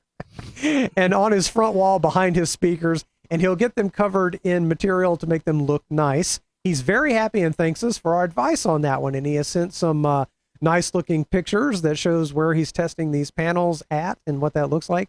Yeah, I could just picture Chris is going to go insane with panels and check in with him like 6 months from now. It sounds like maybe 3. He's built 3 and maybe 3 more. So that's all right. He's going to love it. He's going to put it in every room. And eventually his family's going to be like, why can't I hear anything in this room? So next, Chris also had the bedroom set up where he is exceedingly close to the TV beside his bed since he's visually impaired. And he has Mica speakers. Well, my brain saw Mica because it's 2 C's. Mica speakers, because MICA is the rock. Mica speakers that he was looking to upgrade. Rob urged him to go with Ascend HDM 200 SE speakers, but he had originally hoped to keep the price of his upgrade to around $350, so he had also considered NHT Super Zeros or asked if a receiver upgrade would make a bigger difference. So here come a couple of questions about that. The Aperion Intimus speakers are on sale right now. And he could get the Intimus 4 series bookshelves and center for $315. He's heard the original Varus series speakers before and he really liked them. So might the Intimus 4 series speakers be a top choice? And by the way, what could be better for like a bedroom than something called Intimus? I mean, really. So not only are they we're talking about the bedroom, right? Yeah. Yes. Is that right? This is talking about I would just buy the Intimus because they're called Intimus. Because they're called Intimus. Well, I mean, not only are they just an excellent candidate, but it's free 2-way shipping as well. So there you go. There is zero reason not to try these. I am entirely in favor of this, Chris. I like that idea a lot. Right. So unlike the real world, there is zero risk to that intimacy. Yeah. Nice pun. Yeah, that was terrible. He's also noticed the sale prices on refurbished Denon receivers over at Accessories for Less. Yes. He had originally considered spending his entire upgrade budget just on an X2400H, but now the X1400H is only $250. So he could get the X1400H and the Aperion Intimus 4 series speakers all for only about $100 more than 3 of the Ascend HDM 200 SE speakers. Is that too good to pass up? Yeah. What would he be losing by going with the X1400H instead of the X2400H? He'd still be getting Odyssey Multi-EQ XT, right? Yes, he would. Yes, he would. I mean, I'm tempted to say, again, since the Aperion Intimus speakers are free 2-way shipping, I'm tempted to say, just get those and try those with your current receiver first, because absolutely that might be it, and then you don't have to spend another $250 for any. Right. That's it. It doesn't look like that's a 4K TV. This little Samsung that he's got beside his bed there. So I'm not worried about 4K pass through and Dolby Vision and pass through and stuff like that. So I would encourage you to get the speakers all on their own first. Absolutely. Because I mean the price on the X1400H, I don't think it's going to shoot through the roof at any point. No, there's going to be plenty of them. So as far as the X1400H versus the 2400H, not a huge amount of differences. Not as many HDMI inputs on the X1400. It's got 6 instead of 8. It only has 1 HDMI output, not 2. The X2400H has 2 HDMI outputs. Don't think any of those features are going to be an issue. Unless there's a TV in the master bathroom. I don't know. Yeah, the X1400H doesn't have any sort of video processing in it, whereas the X2400H can do upscaling. But again, I don't think that's going to be an issue. And of course, the X2400H has a little bit more power, but you are so close to your speakers. You're using well less than a watt in all situations. So yeah, I don't see any reason why. Yeah, no risk on trying the Intimus as you are set up now. Yeah. And then there's just not a lot of benefit in your particular situation to worry about going with 2400. In this situation, I don't think any of the HDMI differences or the very slightly less power is going to have any impact on your setup at all. So yeah, I think the X1400H is a good choice. And let us know how intimate those Intimuses are when you try them. I look forward to hearing that. Okay, moving on to Mick M via Facebook. Mick lives in Australia, and he wants to upgrade to dual subs. He's got an old 12-inch Sherwood that is on its last legs, so he needs to replace it.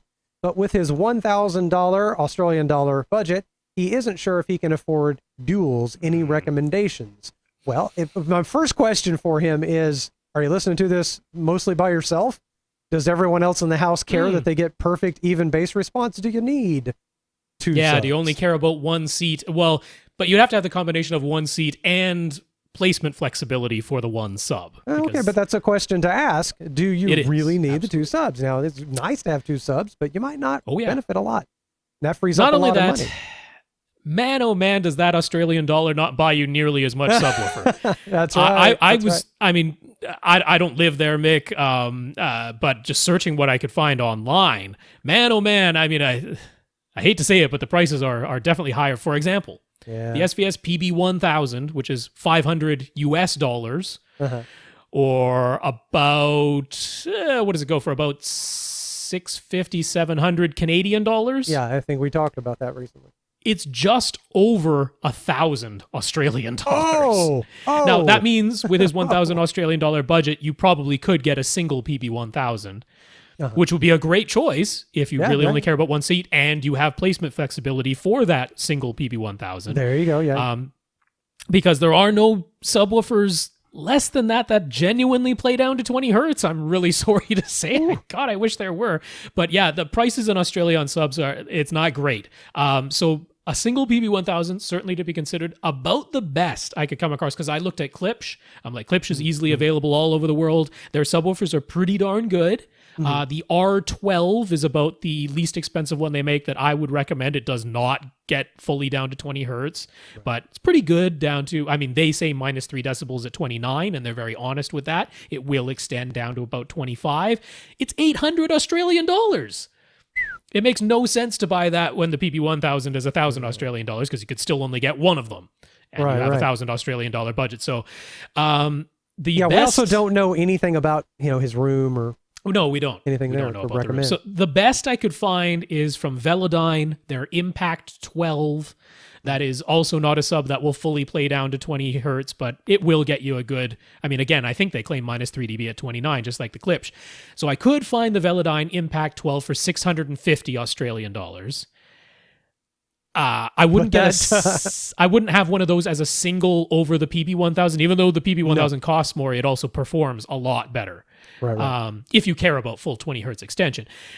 You might be able to 1,300 Australian dollars for a pair of Impact 12s. That's a maybe. If you do have a large seating area and you care about all the seats, then you need dual subs. That's about the best deal I could find. Just researching online, Mick. I'm sorry. I wish I had a better answer, but unless he can find something refurbished, the subs that are $500 a piece, I'm like, I wouldn't. Isn't it awful to say I wouldn't buy anything that costs $500? But I wouldn't. Well, I understand. I understand. That's why I still don't have a subwoofer, and that drives Tom insane. And you could get yours for $500. Yeah, and I could get it for $500, but again, that's a chunk of change, and I have other things that I put a little more priority on. And my front speakers they play pretty low. So honestly, Mick, I'm kind of leaning towards you spend your entire budget on a single PB1000. There you go. So start there. Juan F. Juan, I hope that's Juan. I believe so. I think it looks right. Juan is in the process of building an addition onto his house. It will be a 28 by 32 foot space for a new kitchen and family room with an open concept layout. He wants the family room to have a 5.1 sound system, but it needs to be as close to invisible as possible. Definitely no speakers out in the room standing on the floor. Okay, we got to put them in the wall then. Yep. He already has an Anthem receiver to power the setup, and he was considering a DefTech 1010 in-wall subwoofer along with Klipsch or Aperion in-wall speakers for the front three. All right. The surround speakers will have to be in ceiling. Okay. He could maybe use on-wall speakers for the front three, but in-wall would probably go over better. His budget is $3,500. What would we recommend?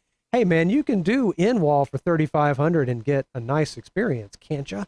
Oh, sure could. And honestly, all the things that he already, suggested, if you got those, I wouldn't be like, oh, thumbs down, you did a terrible job. No, all of those are perfectly fine. Yeah. So if that's what you want to do, you've got a thumbs up from me. If I were doing this from scratch, if this were my place, and I wanted an in-wall sub and in-wall and in-ceiling speakers, I would go for RBH. Okay. They have...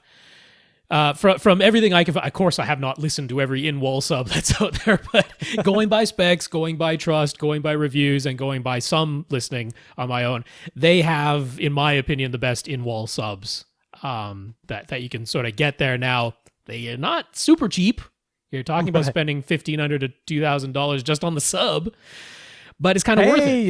If someone's telling you have to hide all the speakers, that's right, and you still want it to be very good, you gotta pay for the really good stuff to hide in the wall. So I really like performance-wise, RBH's in-wall subs the best. You could go with their, I don't know if it's Visage or Visage, however they choose to pronounce it. Sounds exotic. I like Visage. But then again, I'm Canadian, so, we tend to put a French spin on some words. But yeah, go with that series of in-wall and in-ceiling speakers, and you should be able to still hit this price point, even with the more costly in-wall sub from RBH. Right. There is So you're saying spend a good chunk of this on that in-wall sub. If you got to do an in-wall sub, I want you to spend the money on it and do it well. So I would encourage you to go RBH there, and then their in-wall and their in-ceiling speakers are very good too. So I would go with find an RBH dealer and go with that. That would be my top recommendation. There is Earthquake Sound. I like the designs of their speakers. Earthquake Sound really is a car audio company. But they basically took their car audio products and threw them in some enclosures and stick them in a wall now. Well, it makes sense. It does. We've been sticking them indoors and sticking them in rear panels. That's how in-wall speakers got their start, was just repurposing car audio speakers. So this is nothing new. I have a little bit of hesitancy on Earthquake Sound in that, what they post on their website is nonsense and their specs are completely wrong and not to be trusted whatsoever. So I'm not super gung-ho on them. They don't find a ton of reviews, but their prices are reasonable. Their car audio stuff is fine, and all they did was take their car audio stuff and stick it in an enclosure that you can mount in a wall. So RBH is my recommendation to you. It really is. But if you went with what you suggested, again, you're not getting a thumbs down from me with that stuff. Klipsch's or HSU in-wall speakers might make sense because you got a pretty large space. You're running them off of an AV receiver. You might want the higher efficiency. But generally, this is going to be in your family room. You're not going to be sitting a tremendous distance away from your front speakers. So we're not worried about filling the whole space like you are with the subwoofer. You got to consider the entire open space. Because 28 by 32 is a lot of space. That's right. And that's why I want you to get that RBH in-wall sub, because it's the good one. And then the speakers I'm less worried about. So there you go. All right. Well, there's your something else to go look up and look at. Moving on to Karl R. Last week, we talked a bit about, I didn't, but Rob and Tom did. We did. Tom and I did. Talked a bit about Karl's projector setup, where he has the power cord going up into his attic and plugging into a small surge protector in an attic outlet. We mentioned how that might not be up to code. I don't know if it is. I'm not sure. And since we always recommend plugging a projector into a battery backup, we suggested that he might want to install a regular outlet on the ceiling close to his projector, but then instead of running the Romex back to his electrical panel, run the Romex from the ceiling outlet through his attic to a male inlet installed close to the rest of his equipment. That way, he could put a battery backup with the rest of his gear, and still have a way of plugging the projector into it, as opposed to putting a battery backup in his attic, which we didn't think was a good idea. Yeah, it just sounds wrong. But Okay, but Karl says his attic is a huge open space that actually has the option of being finished and turned into a living space. He had multiple electrical outlets installed up there, all of which had to be okayed by the city, and the projector's cables go up into the attic through the projector's mount. So he's pretty sure everything's up to code and that having the attic outlets is fine. Isn't that how everyone would power a ceiling-mounted projector with an attic above? Does that info change our advice? Now, for me, I'm kind of if I'm convinced it's safe, I kind of don't care kind of guy. That's me. Like, to be honest, I swapped out a whole lot of outlets in this old 1960 house, and none of them are grounded, but they look grounded, and I don't care. I don't care. I just don't care. I'm sorry. Nothing has killed me yet. So I'm going to tell you, does it look nice and safe? Is there no way for it to fall out? Are the cables good quality? There's no way it's going to get wet or hit by anything. I think it's fine, but that's just Lee. And I could be super wrong. We did say things confusingly. So having the outlets themselves up in the attic, that is fine. And he said he already had it okayed by the city. They inspected it. So if they say it's okay, it's okay. Yeah. So it's not the outlets in there. It's the power cord going up through your ceiling to that outlet that could potentially be a code thing. Now, he says it's going up through the projector mount. Do you have a box in the attic above that projector mount? Because what they're concerned about is a fire stop. Right. You have to have a fire stop in between. So if you have put a hole in your ceiling for the power cord to go through, that isn't okay. But it is okay to have a hole in the ceiling and then have an electrical box in the attic that covers that hole. A junction box. A junction box. Yeah. That's right. So if your projector's power cord has gone up through the projector mount and above that projector mount in the attic, you have a junction box, and the power cord comes out of that and then plugs into this outlet that's been installed in the attic, that's fine. Okay, all right. But if you don't have the junction box, that's a little bit questionable also. Now, he's saying this attic could potentially be finished. Yeah, that's true. And so in Canada, we always call it the cold zone because outside is colder in Canada. Of course, in other places... We call it the steaming hot zone. That's right.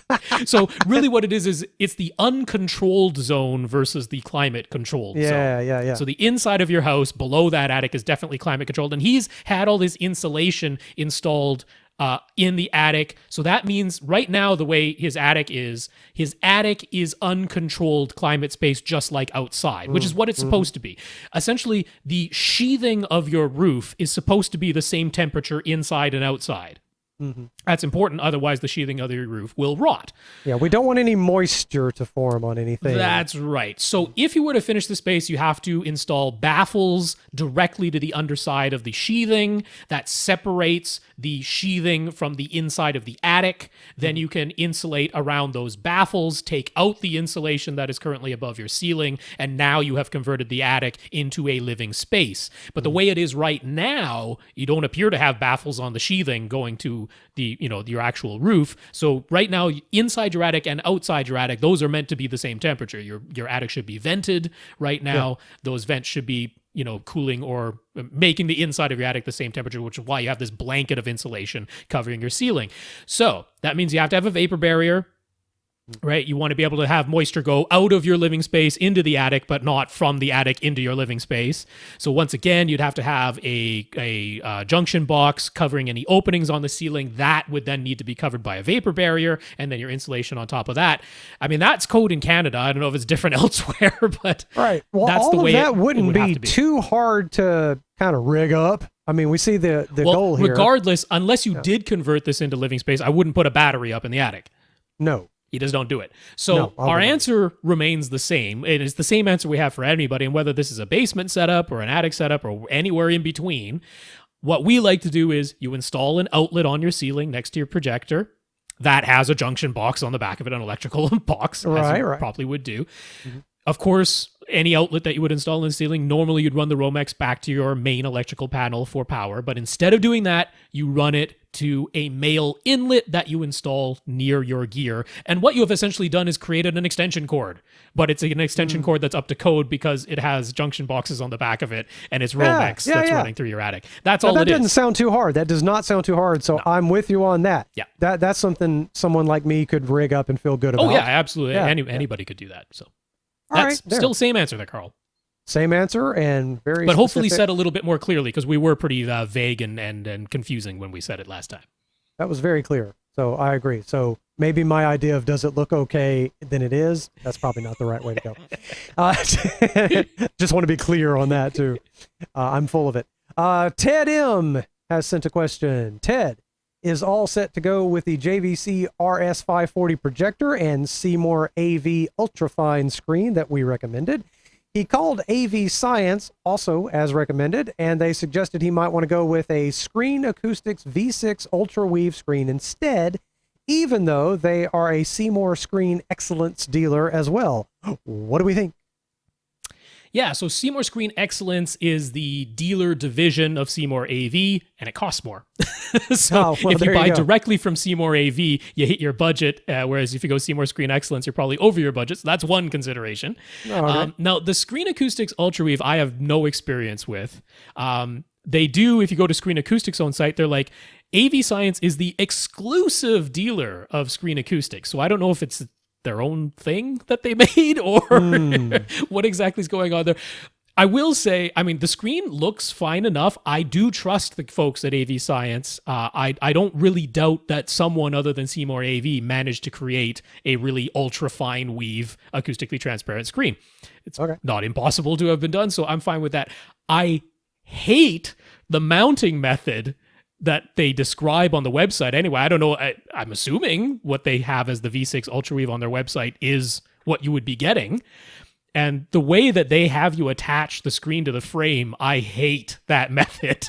What are they having you do exactly? Essentially, you use like a little edge tool to like squeeze the fabric into a little channel in the frame. So it's all friction fit. Okay. I hate that mounting method. Yeah. It's almost impossible for you to do it at home without getting wrinkles in your screen. And even when you do, that can come loose over time. I, on the other hand, love the Seymour AV mounting method, which is O-rings.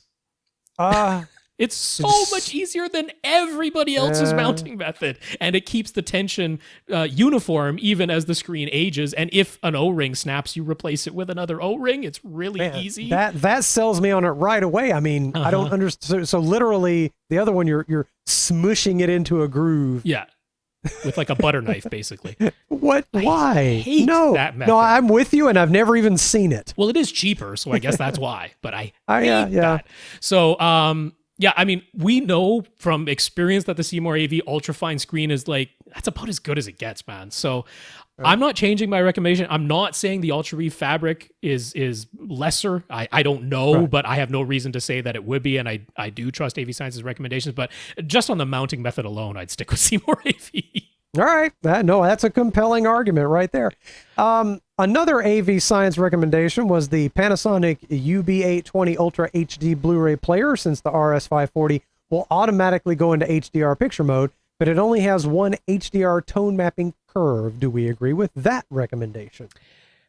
I mean, if your main source is going to be physical discs, I mean, I do like that UB820, and it's a fantastic partner for any projector, any HDR projector, because the Panasonic player will do the tone mapping.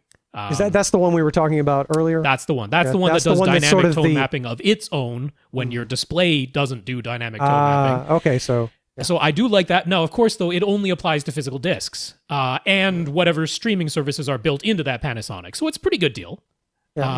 There is supposedly the cheaper UB420 on its way. There have been some European reviews of it. Supposedly coming out, they said it was coming out in North America in 2018, but I don't think that's going to happen because we're getting pretty close to the end here. Running out of 2018. But they did describe it as having really bad build quality. The 420. Well, let's not wait on that then. The guts inside are just as... So the guts inside of the 420, it doesn't do Dolby Vision, and the 820 does, but on a projector that doesn't matter.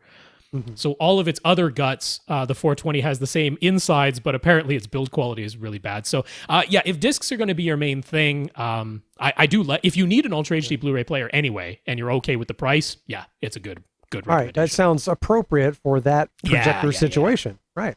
Looking at Seymour AV's screen offerings, their smallest standard size is 85 inches wide, which is about 95.5 inches diagonal, which would create a 48-degree field of view from his approximately 8-foot viewing distance. That sounds just about perfect, but he's wondering whether that angle means he should put his on-wall speakers behind the screen, or if his front, left, right should be outside the screen. With the room being 12 feet wide, once the screen's frame is accounted for, he'd have 2.2 feet on either side of the screen if the speakers go outside the frame. He'd have absorption on the side walls either way, so which setup will give him the best results? My temptation is to push those things out. That's just me. He was a little bit concerned about like Dolby's placement guidelines, but there's a range, right? The angles you're allowed is anywhere from plus or minus 22.5 degrees to either side of deadhead center out to plus or minus 30 degrees to either side. Well, he's within that. He's within that pretty much either way. Yeah, he's almost in the middle of that. Yeah, so even if you put them just to the insides of your screen or just to the outsides of your screen, you're still within the Dolby ranges. Now, given how critical we know Ted has been of the imaging and sound staging of his legacy Silhouette on-wall speakers, I must, for Ted, recommend that you experiment with this before you put the screen up and mount. Always. And physically before mount the speakers. You, Ted, must. I mean, for most other people, I'm probably in agreement with Lee. I tend to put the front, left, right speakers outside of the screen, unless I'm going for an enormous 55 or 60 degree field of view. If I'm going for what I tend to like, which is a 45 degree field of view. 45, then it's perfect having the front, left, and right speakers just to the outsides of the screen. And you're talking about like a 48 degree field of view, it also makes sense. Right. But knowing how critical Ted is of the imaging concerns, you Ted, must experiment before you permanently mount any of this. And there's no right or wrong answer here. Either one could work. I don't know in your exact room which one will give you the imaging that I know you, Ted, are looking for. Listen to this. You don't get this kind of specialized recommendations from other podcasts. This would be like if the weatherman on TV told you whether or not it was going to rain at your house. So listen up, Ted. Specifically, Ted, try it both ways. For everyone else, I would say go with whatever you think looks nicer, because you're within spec either way. But Ted in particular has a little issue with this, so that makes perfect sense. I mean, I would try, if anytime you have a question, just try both ways if you can, right? So there you go. You can't get more specific help than we give you on this show. You personally, it's like you have to send us your DNA and we tailor it just for you. We're going to have our own 23andMe thing going on here. Brandon G. Should surround back speakers be aimed towards the primary listening position or just aimed straight forward? What would be the advantages and disadvantages either way? Well, if it's only you, aim it right at you. Even then, maybe not. Maybe not. So there's two schools of thought. One is that you want directional sounds even from behind you. The other is that you only want any sounds that are not from in front of you to be diffuse and not super localizable. If you fall into the camp of I want the sounds to be kind of diffuse and not super localizable, you're probably going to elevate your surround back speakers a little bit, which we still recommend doing anyway, at least enough to give you a clear line of sight from the tweeters of the surround backs to all listeners. We still recommend that. But if you want the more diffuse sound, you probably elevate them even a little bit higher, and you would aim them straight forward, and they're essentially firing over the heads over your head of everybody. That's if that's the effect that you want to go for. Right. If you're more into object-based audio and Atmos and DTS-X now, we're more into being able to localize the sound. Now, that doesn't mean you necessarily aim them straight at you. Right. What you would want to do is every speaker has a dispersion pattern. It's kind of a cone of sound, you can think, that comes out the face of the speaker. You want to be in the cone if you're in that school of thought. Right. And the way I always do it is I play some pink noise out of that speaker, and I start with myself very close, within about a foot, straight in front of that speaker. And then I move myself to the left, and I move myself to the right. I move myself up, and I move myself down. And you will hear the timbre of the pink noise change a little bit, sometimes gradually, sometimes quite abruptly at a certain point. But either way, you'll be able to say, I can get about this far to the left, about this far to the right, about this far up and down, with the pink noise sounding pretty close in timbre. And then beyond that point, the timbre clearly changes. And that sort of gives you your cone and you want the speakers aimed such that all of the seats fall within that cone, and that'll give you the more directional sound. Mm-hmm. I kind of like directionality and being in the cone. I've fallen into that camp now too. And wherever you sit, you want to be able to turn and see with your eyeballs each speaker. You don't want, someone's head blocking your there should be a clear line of sight. If ear view can be a word I just invented there, but yeah, your ear view should be clear to each speaker. Shall we move on to Randy? I would love to hit 2 more if possible, but if you got to go, you let me know. Let's move on to Randy. Randy E. Randy wants an acoustically transparent projection screen. All right, more projection screen stuff. He sits 10 to 11 feet away. He does not want any sort of DIY solution, and his budget is under $1,000. Is Elite Screens Acoustic Pro UHD a good option, or would we recommend something else? I bet you're going to say Seymour AV.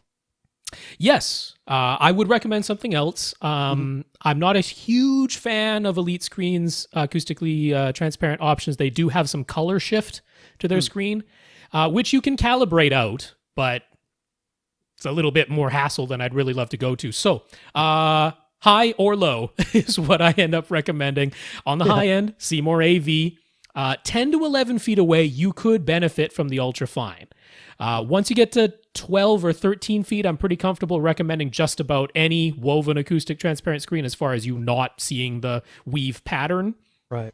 But 10 to 11 feet, you're close enough that I would strongly consider going with the ultra-fine. Now, if you go with their less expensive precision frame, the 120-inch size with the ultrafine fabric and the precision frame is just over $1,000 from Seymour AV. So it's definitely within the realm of possibility. That's on budget, more or less. Yeah, if you don't get that, I would suggest going with a silver ticket. I like their frame, their woven material. I would be more comfortable if you were 12 or 13 feet away, to be completely honest, but it's not bad, and it's certainly no worse than Elite Screens' version. $400 for their 120-inch version. That's a big price difference. It's a big price difference. Yeah.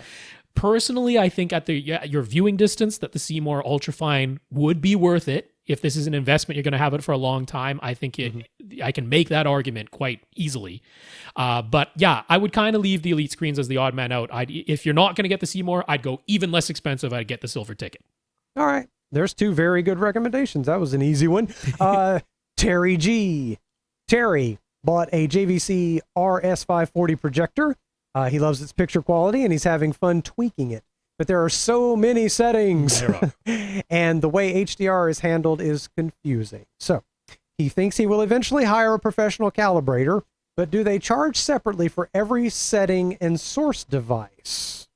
As I understand it, they charge per a screen or per projector.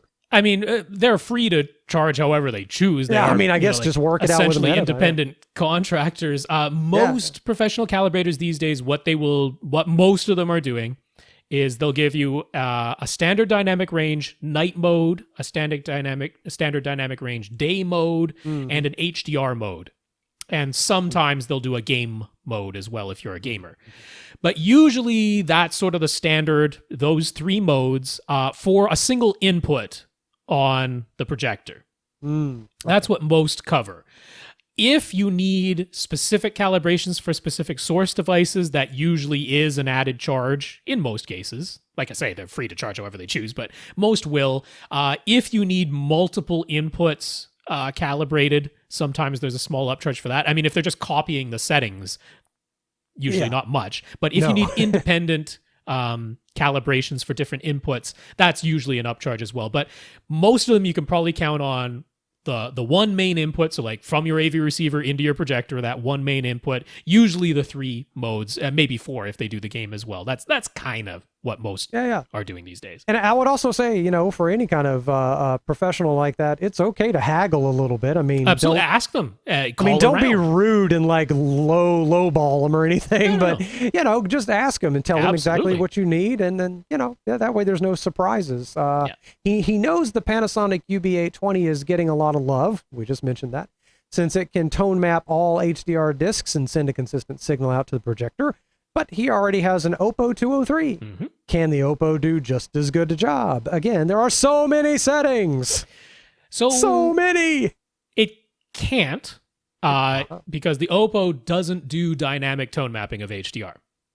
What the Oppo does is HDR to SDR conversion, where instead of it sending out an HDR signal that kicks your projector into HDR mode, it'll stay in SDR mode, but with the wide color, with the Rec 2020 color, or the DCI color in a Rec 2020 container. So you get the wide color, you get the 10-bit color, but it converts the HDR to SDR. That's what the Oppo is really good at. Okay. And so here's the thing. So you got the Panasonic. If you're worried just about discs, you could make the argument, because as we just discussed, it does do a really excellent job of dynamically tone mapping physical discs and its built-in streaming services, although those aren't like the best versions of any of those streaming services. And everybody's streaming apps built into their devices seem to have little quirks. Yeah. And everybody has some little quirk. Yeah, you don't usually get the lossless audio or the Atmos audio from Netflix. Stuff like that is missing. So it's a little bit hard to justify unless discs are your thing. That's what you're getting this for.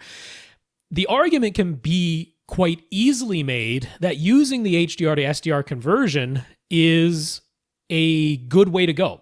I would do it in the following manner. When you're watching actual SDR, I would have one picture mode for that. Perhaps two picture modes, like a day and a night mode if you want to get into that. But with a projector, it's probably always going to be dark. So I would have one picture mode for actual SDR content. Because with a projector, with SDR content, the standard dynamic range is from 0 to 100 nits, but a projector is supposed to show that at 0 to 50 nits. That's what a projector is supposed to do. When you get to HDR, it has to convert that to a range of 0 to 100 nits anyway. That's what a projector is giving you in HDR mode. So if you convert HDR to SDR, you're really not losing anything, because it's converted it from what was potentially 0 to 10,000 nits in HDR mode down to 0 to 100 nits. Okay. So if you have a second picture mode, which you would manually have to put the projector into, right? It's not going to detect that this is HDR now. So you have the one slight hassle of you have to manually put your projector into this second picture mode. But it is a second, technically SDR picture mode, but now allowing the projector to go from 0 to 100 nits instead of just 0 to 50. And the Oppo converting HDR into a 0 to 100 nit range will actually do an excellent job of preserving all the HDR detail. And because you've calibrated these two separate picture modes, you will see the added brightness and the expanded contrast. So I'm pretty in favor of doing that, to be honest, because the Oppo does an excellent job of converting HDR to SDR. It's just the slightly less convenient thing of you have to manually choose your picture mode, but that's it. Okay. So no compelling reason to run out and then you have the option of plugging other sources into the Oppo, because the Oppo has an HDMI input and the Panasonic does not. And now all your sources can benefit from the Oppo's HDR to SDR conversion. I like that. That sounds like a clever way to keep the situation the same for a while. It's longer. A workaround that a lot of people on AVS Forum have done with the JVC projectors, because they're like, hey, guess what? HDR is only 100 nits anyway. That sounds like standard dynamic range, doesn't it? All right. A couple of more things here from Terry. The JVC's info screen can show all kinds of readings, including max CLL and that is the maximum content light level. Maximum content light level and max fall. What is that? Is the maximum frame or something average? Frame average? Field average? Whatever it is, average light level. It's the average light level there. There you go. Okay, so its info screen can show those readings, max CLL and max fall from HDR content. When he's using his Apple TV 4K, these values can vary wildly. Most Dolby Vision content on Netflix gives 4,000 and 1,000 values respectively. But there was some content on NASA that gave 1,000 and 28 values respectively. I bet it was space. It was 28. Yeah. I bet you were looking at black space, so the average light level was very low. Little specks here and there. Yeah, space is very empty and dark. That's right. Mostly dark, noticed. Some little bright objects. That makes sense. The average population is 0. I learned that from Hitchhiker's Guide. There's really nothing out there if you look at it on average. That's right. Should he be using different settings either on his Apple TV 4K or on his JVC or on both every time the values change? Would a professional calibration take care of that? No, everything's fine. Is what I think. So I mean, if you're just plugging the essentially not having the Oppo in between, doing so again, you have the option here. You plug all your sources into your AV receiver. The AV receiver's one HDMI output actually goes into the Oppo, and the Oppo now acts as a video processor. And anytime it's getting HDR from the sources, it's converting that HDR to SDR. That's one way to get around this whole thing, because now the Oppo is taking whatever the HDR values are coming out of the Apple TV 4K, but it's converting it down to SDR for your JVC to display. That's one way to do this. But if you don't do that and you just have the Apple TV 4K signal going into the JVC and kicking the JVC into its HDR mode, I mean, you could have different HDR picture modes, one for 1,000 nit content, one for 4,000 nit content. You might have one for 500 nit content because there's plenty of that out there too. You could. Most people don't because you would have to know. So I guess you could look at this info screen and then change to the appropriate picture mode. And a calibrator could do that for you, but I'm sure in that instance, they would definitely have a small upcharge because you're asking them to do multiple HDR calibrations and give you multiple picture modes. So I would expect an upcharge for that. It could be done. Most people don't, but it could be. And I detect that Terry has settings anxiety here, so we want really the simplest situation. The simplest is converting it to SDR. Really so I think what Terry wants to know is, well, how can I stop thinking about this? And he, just like so many of us, we just want to know that we're not losing something or missing something or getting something wrong. That's his last question. Yeah. Right. He's heard how super bright HDR signals might get clipped. How would he know if details are being clipped or just rolled off? Again, sort of settings anxiety. Am I missing something? That's here? Right. Is everybody's concern. Well, how would he know? Other than seeing it on a display that isn't clipping it, it's pretty hard for you to just tell in real time. Yeah, you just can't. Because it just means it faded to white. Right. As far as you're concerned, it looks like it faded to white. Maybe there's a little object in there that you would have been able to see if it hadn't clipped, but you wouldn't be able to know just in real time. So you can't really know. For example, the Sony projectors are set so that if the maximum content light level is 1,000 nits, it will retain all of that detail. But if it's above 1,000 nits, it just clips it off. That's what they do. If clouds in the sky are looking realistic, if stars in the galaxy are looking realistic, I would think you would kind of notice a washing out effect on lots of content. I don't know. But I mean, we've been watching standard dynamic range for so long. Yeah. And standard dynamic range has lots of washout to white that it doesn't look any different, right? There's nothing cluing you in that this is significantly different. It's only if you do see it, you go, oh, there's actually more detail in that bright stuff than there would have been in standard dynamic range.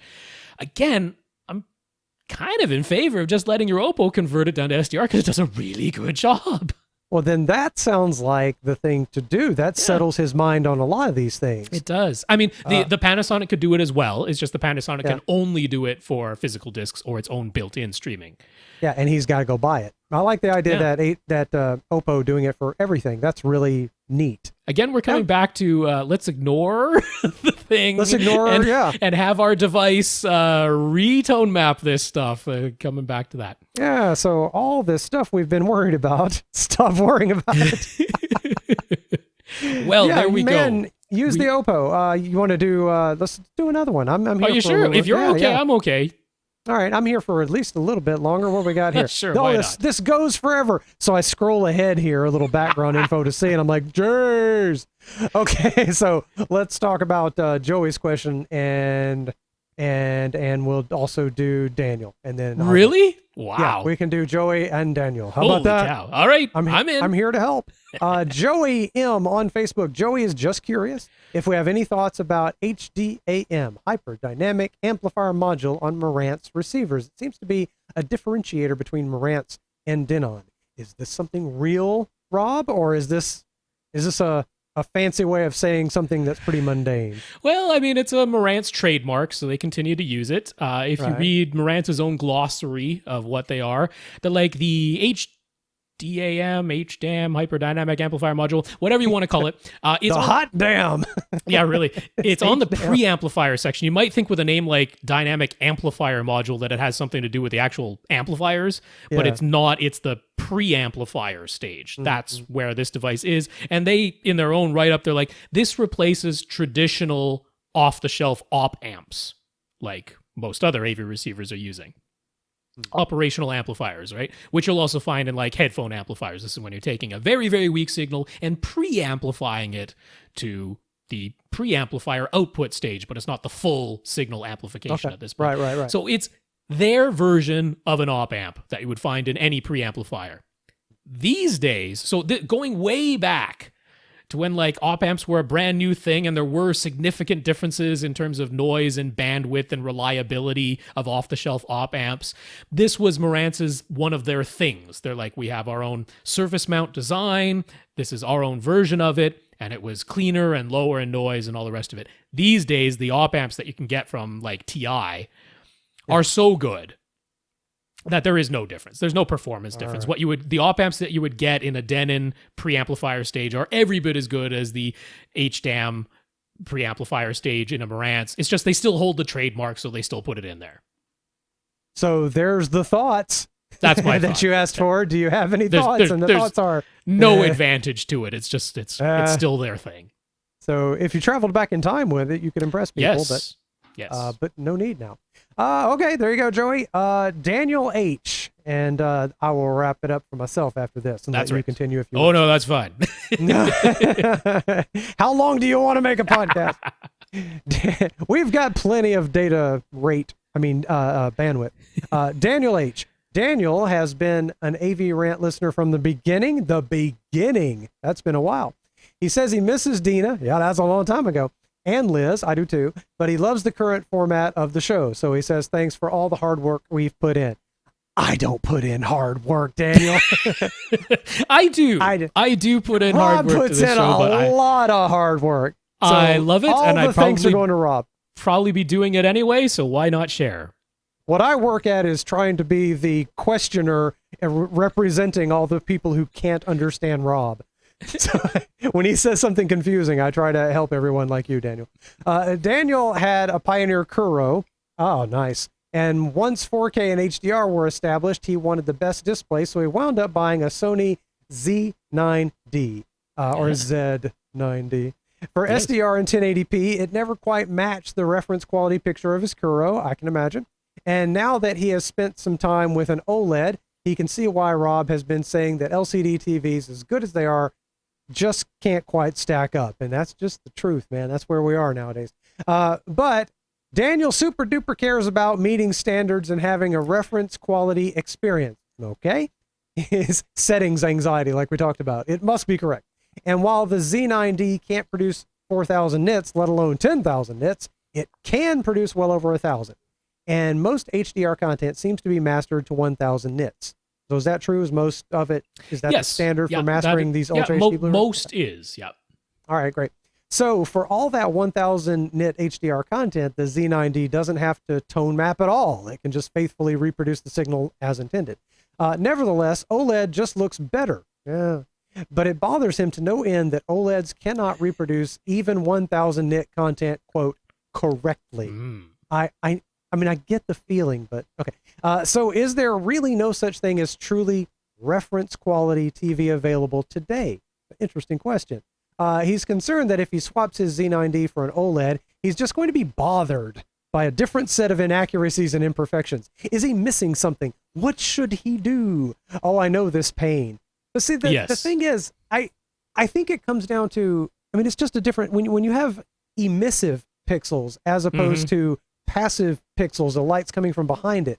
Yeah. That's just the difference. It looks so much more natural and real. And the fact that it is a screen disappears, even though that range from black is kind of infinity on an OLED. And that's another reason it looks so good. So even when it's black, it's the same as its frame. There's no difference. Yes. So I mean, it's inky black as outer space. So that's why those lower number of nits on an OLED look so good, because you're going from infinity black to this very pure white, and right beside each other, like no fudging, no haloing, no hazing. Yeah. Right. There's nothing hazy. There's nothing straight, and that picture quality doesn't drop off as you move from one side to the other. So if you're on one side of your couch and you want to lay your head over on the armrest, some LCDs, honest to goodness, parts of them will look a little different just in that movement. That's true. And I think all that together is why that OLED looks so fantastic. But you're sitting there thinking, am I missing some dynamic range? Right. And as you experienced, it comes so close to being perfect that it's all the more annoying that it isn't quite perfect, because it isn't. Yeah. OLED is not still, it is still not perfect. You do have potentially that little bit of vertical streaking in the very dark images. You I remember that. Yeah, sometimes get some color banding, even with the gradation smoothing, right? And that's largely to do with the source, but it can still. So you're not going to have a perfect image, but it gets tantalizingly close, which is sometimes all the more annoying. But there is one thing that I'm not going to say you're missing it, but I'm going to say I'm going to try and change your mindset about it, because you are not alone whatsoever, Daniel, in the perception, in the thinking that, okay, here's what the signal says. So anything other than showing exactly that, right? The signal is saying, give me 1190 nits. And if I give you anything other than 1190 nits, that must not be 100% correct, right? That must be inaccurate in some way. But HDR was not envisioned as being an absolute system. It was envisioned as being an absolute signal, which was new. It's no longer a signal where the value coming out is applied to a floating curve. We're now applying these values to exact absolute values of nits, but it was always intended that the signal would exceed the capability of the display. Right. Particularly Dolby, which is why they came up with dynamic metadata for Dolby Vision. That was the whole idea, was that they were going to create a future-looking signal where, as display quality and capability kept increasing over time, we would be able to see more and more of what was in that original signal. But it was never intended that today we would be able to see that entire signal. You would have to tone map down the range of colors. Like, no TV today can show the full Rec 2020 color, which we're not really using, so that's okay. But we could be. We could be using Rec 2020 color. The container is there in the signal, but the TV can't display it. Does that mean that, yes, in the strictest sense, no TV would be accurate if it were a Rec 2020 signal, but that doesn't mean you're not seeing what you are intended to see. Let's not say supposed to, let's say what the director intended, what the content creator intended. And that's the mindset that we need to get into, is that HDR should not be about nits. It should not be about light level. It should not be about brighter. It should be about detail. That's what matters. Yeah, exactly. I agree completely. So can you see the detail? And if it is tone mapped well, which the LG OLEDs and the Sony Master Series OLED with their dynamic tone mapping, they tone map it really, really well. So you are seeing all the detail. You are seeing what you were intended to see, even though the signal is requesting more nits than the OLED can actually give you. What matters is everything in this image that was supposed to be slightly brighter than the thing below it, can I see those demarcations? Can I see all the levels of light in this image? And even though I had to shrink that down to a slightly smaller range, I can still see those steps in between each of these. So you're not cutting off anything. No. And this, you're compressing a bit, but you're not cutting off anything. And so you're saying the whole system of HDR is designed for tone mapping. Absolutely, because it's supposed to be tone mapped. They never expected. Technically, you could be telling yourself that your Z9D is no good, because there is some 10,000 nit content, particularly in video games, and some Ultra HD Blu-rays that were not authored correctly. There is 10,000 nit content, and there's no TV that is showing you 10,000 nits when the signal says give me 10,000 nits. Not even close. So yeah, it's seeing the detail. That's what's important, and effectively the OLEDs can do that better than the LCD, because when the backlight is on in the LCD, now you're at the mercy of the LCD's contrast. It can only show you the steps between the darkest and the brightest that the LCD panel itself can produce given a certain backlight level. So if you have, in the case of the Z9D, you got 600 some on local dimming zones, but that's divided by over 8 million pixels. There are going to be times when some of those pixels are right beside each other, sharing a dimming zone, and they're supposed to have a greater difference between dark and bright than the LCD panel can show you. The OLED panel... that makes it make sense. So yeah, you actually end up with possibly more compression of that dynamic range from light to dark on an LCD that puts out more nits. It's just the whole thing is brighter. That's right. But it doesn't have the range. It doesn't have the range. So that's why an OLED can look better with less nits, because it has the greater range and the ability to put a light dot next to a dark dot. That's right. Yeah. So it's a little bit of changing the mindset. That's what you are, quote unquote, missing, to use the word. Right. So when you think reference quality, you're not supposed to think perfect quality, not some magical perfect unicorn television, but how close does it get to the experience they're wanting you to have? That's right. Are you seeing all the detail in the image? And the OLED will actually do that better. Okay. Yeah. That makes a lot of sense. Now, he has one more comment before we go. Yep. On the audio side, he's gung-ho for Atmos. All righty. He avoided it for a long time since he has a high ceiling with a slant on only one side, but he ended up using one regular in-ceiling speaker and one in-ceiling speaker that has an angle built in to basically counteract the slant of his ceiling. It's a 522 setup, and he thinks it's a way better upgrade than 4K video was. Wow. So he encourages anyone asking to add Atmos. He is into this. Now he's going to be in that camp of people that likes localizing sounds. Yep, I would think so. So he loves that he can tell stuff is coming from right over his head. He loves it, and I don't blame him. It's neato. So he clearly heard Tom's comments and my in between comments. I'm a bigger fan of Atmos than Tom is, but that all got spurred on because we had someone who wrote into us to say, I've heard so much about Atmos. I went to the expensive Atmos and I didn't think it was any great deal at all. So we have the spectrum. No, that's right. It is really weird. We're to a point now where some of these, I shouldn't call them tricks, but Atmos is a bit of a trick. And HDR even is a bit of a trick. It makes things more realistic, but you have to go somewhere and see something, hear something, and see if it makes a difference to you. But you know what? In terms of trying to offer advice or recommendations to a wide audience who are going to have different tastes, I come back to try going from 5.1 to 7.1. Because that's something that a lot of people can do on a temporary basis a little bit more easily than installing something on their ceiling. I wish I could. I've got nowhere to go behind me. But you could, temporarily, bring in a folding chair and put something behind you and just try the experience. The only thing I'm getting at is some people hear 7.1 versus 5.1 and they go, I love it. And some people go, who cares? And some I don't want to know if I love it because I can't do it. And some people go, I actually dislike this more than just 5.1, right? So, or you might just go, meh. That's right.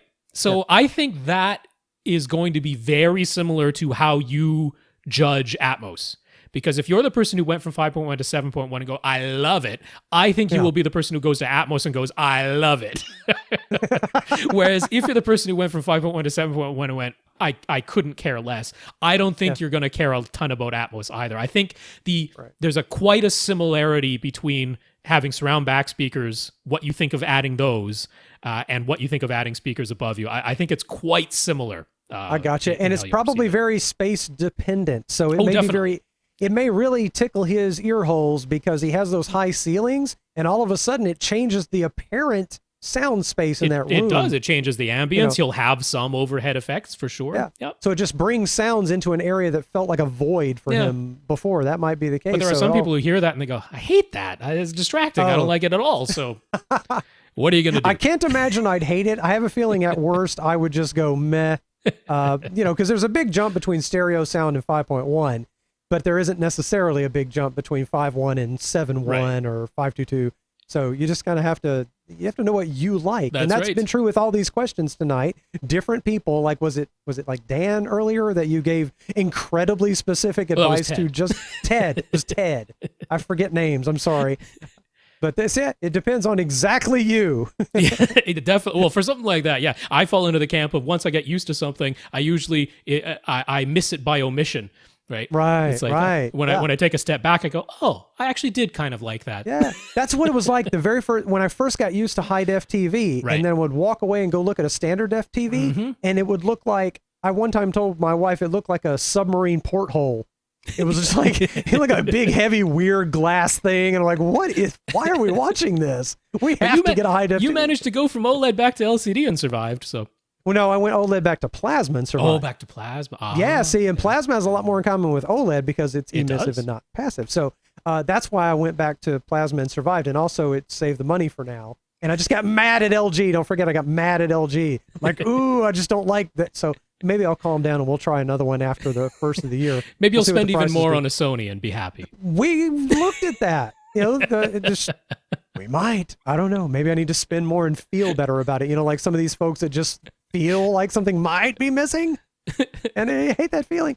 Anyway, I think that's it for us this evening. That is it for tonight. We have John P. and Kyler B. still left on the list. We will answer you gentlemen next week. And so huge thanks to you, Lee. Thank you so much for co-hosting. It's always no great. problem. You know I always love this. It's a blast every single time. That's right. I want to thank our listeners of the week real quick. Again, if you'd like to donate to the podcast, avrant.com. Support the podcast over on the right-hand side for PayPal. Want to thank our 78 patrons over at patreon.com/AVRant Podcast, and want to thank Jason G, who might be helping Tom's brother get a replacement PS3. So thank you to our listeners of the week.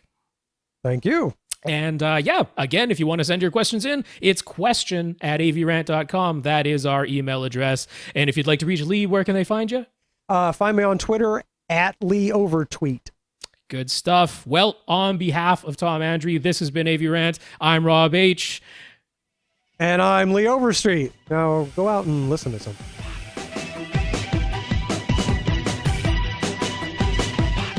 Want your question answered? Send it to question@avrant.com.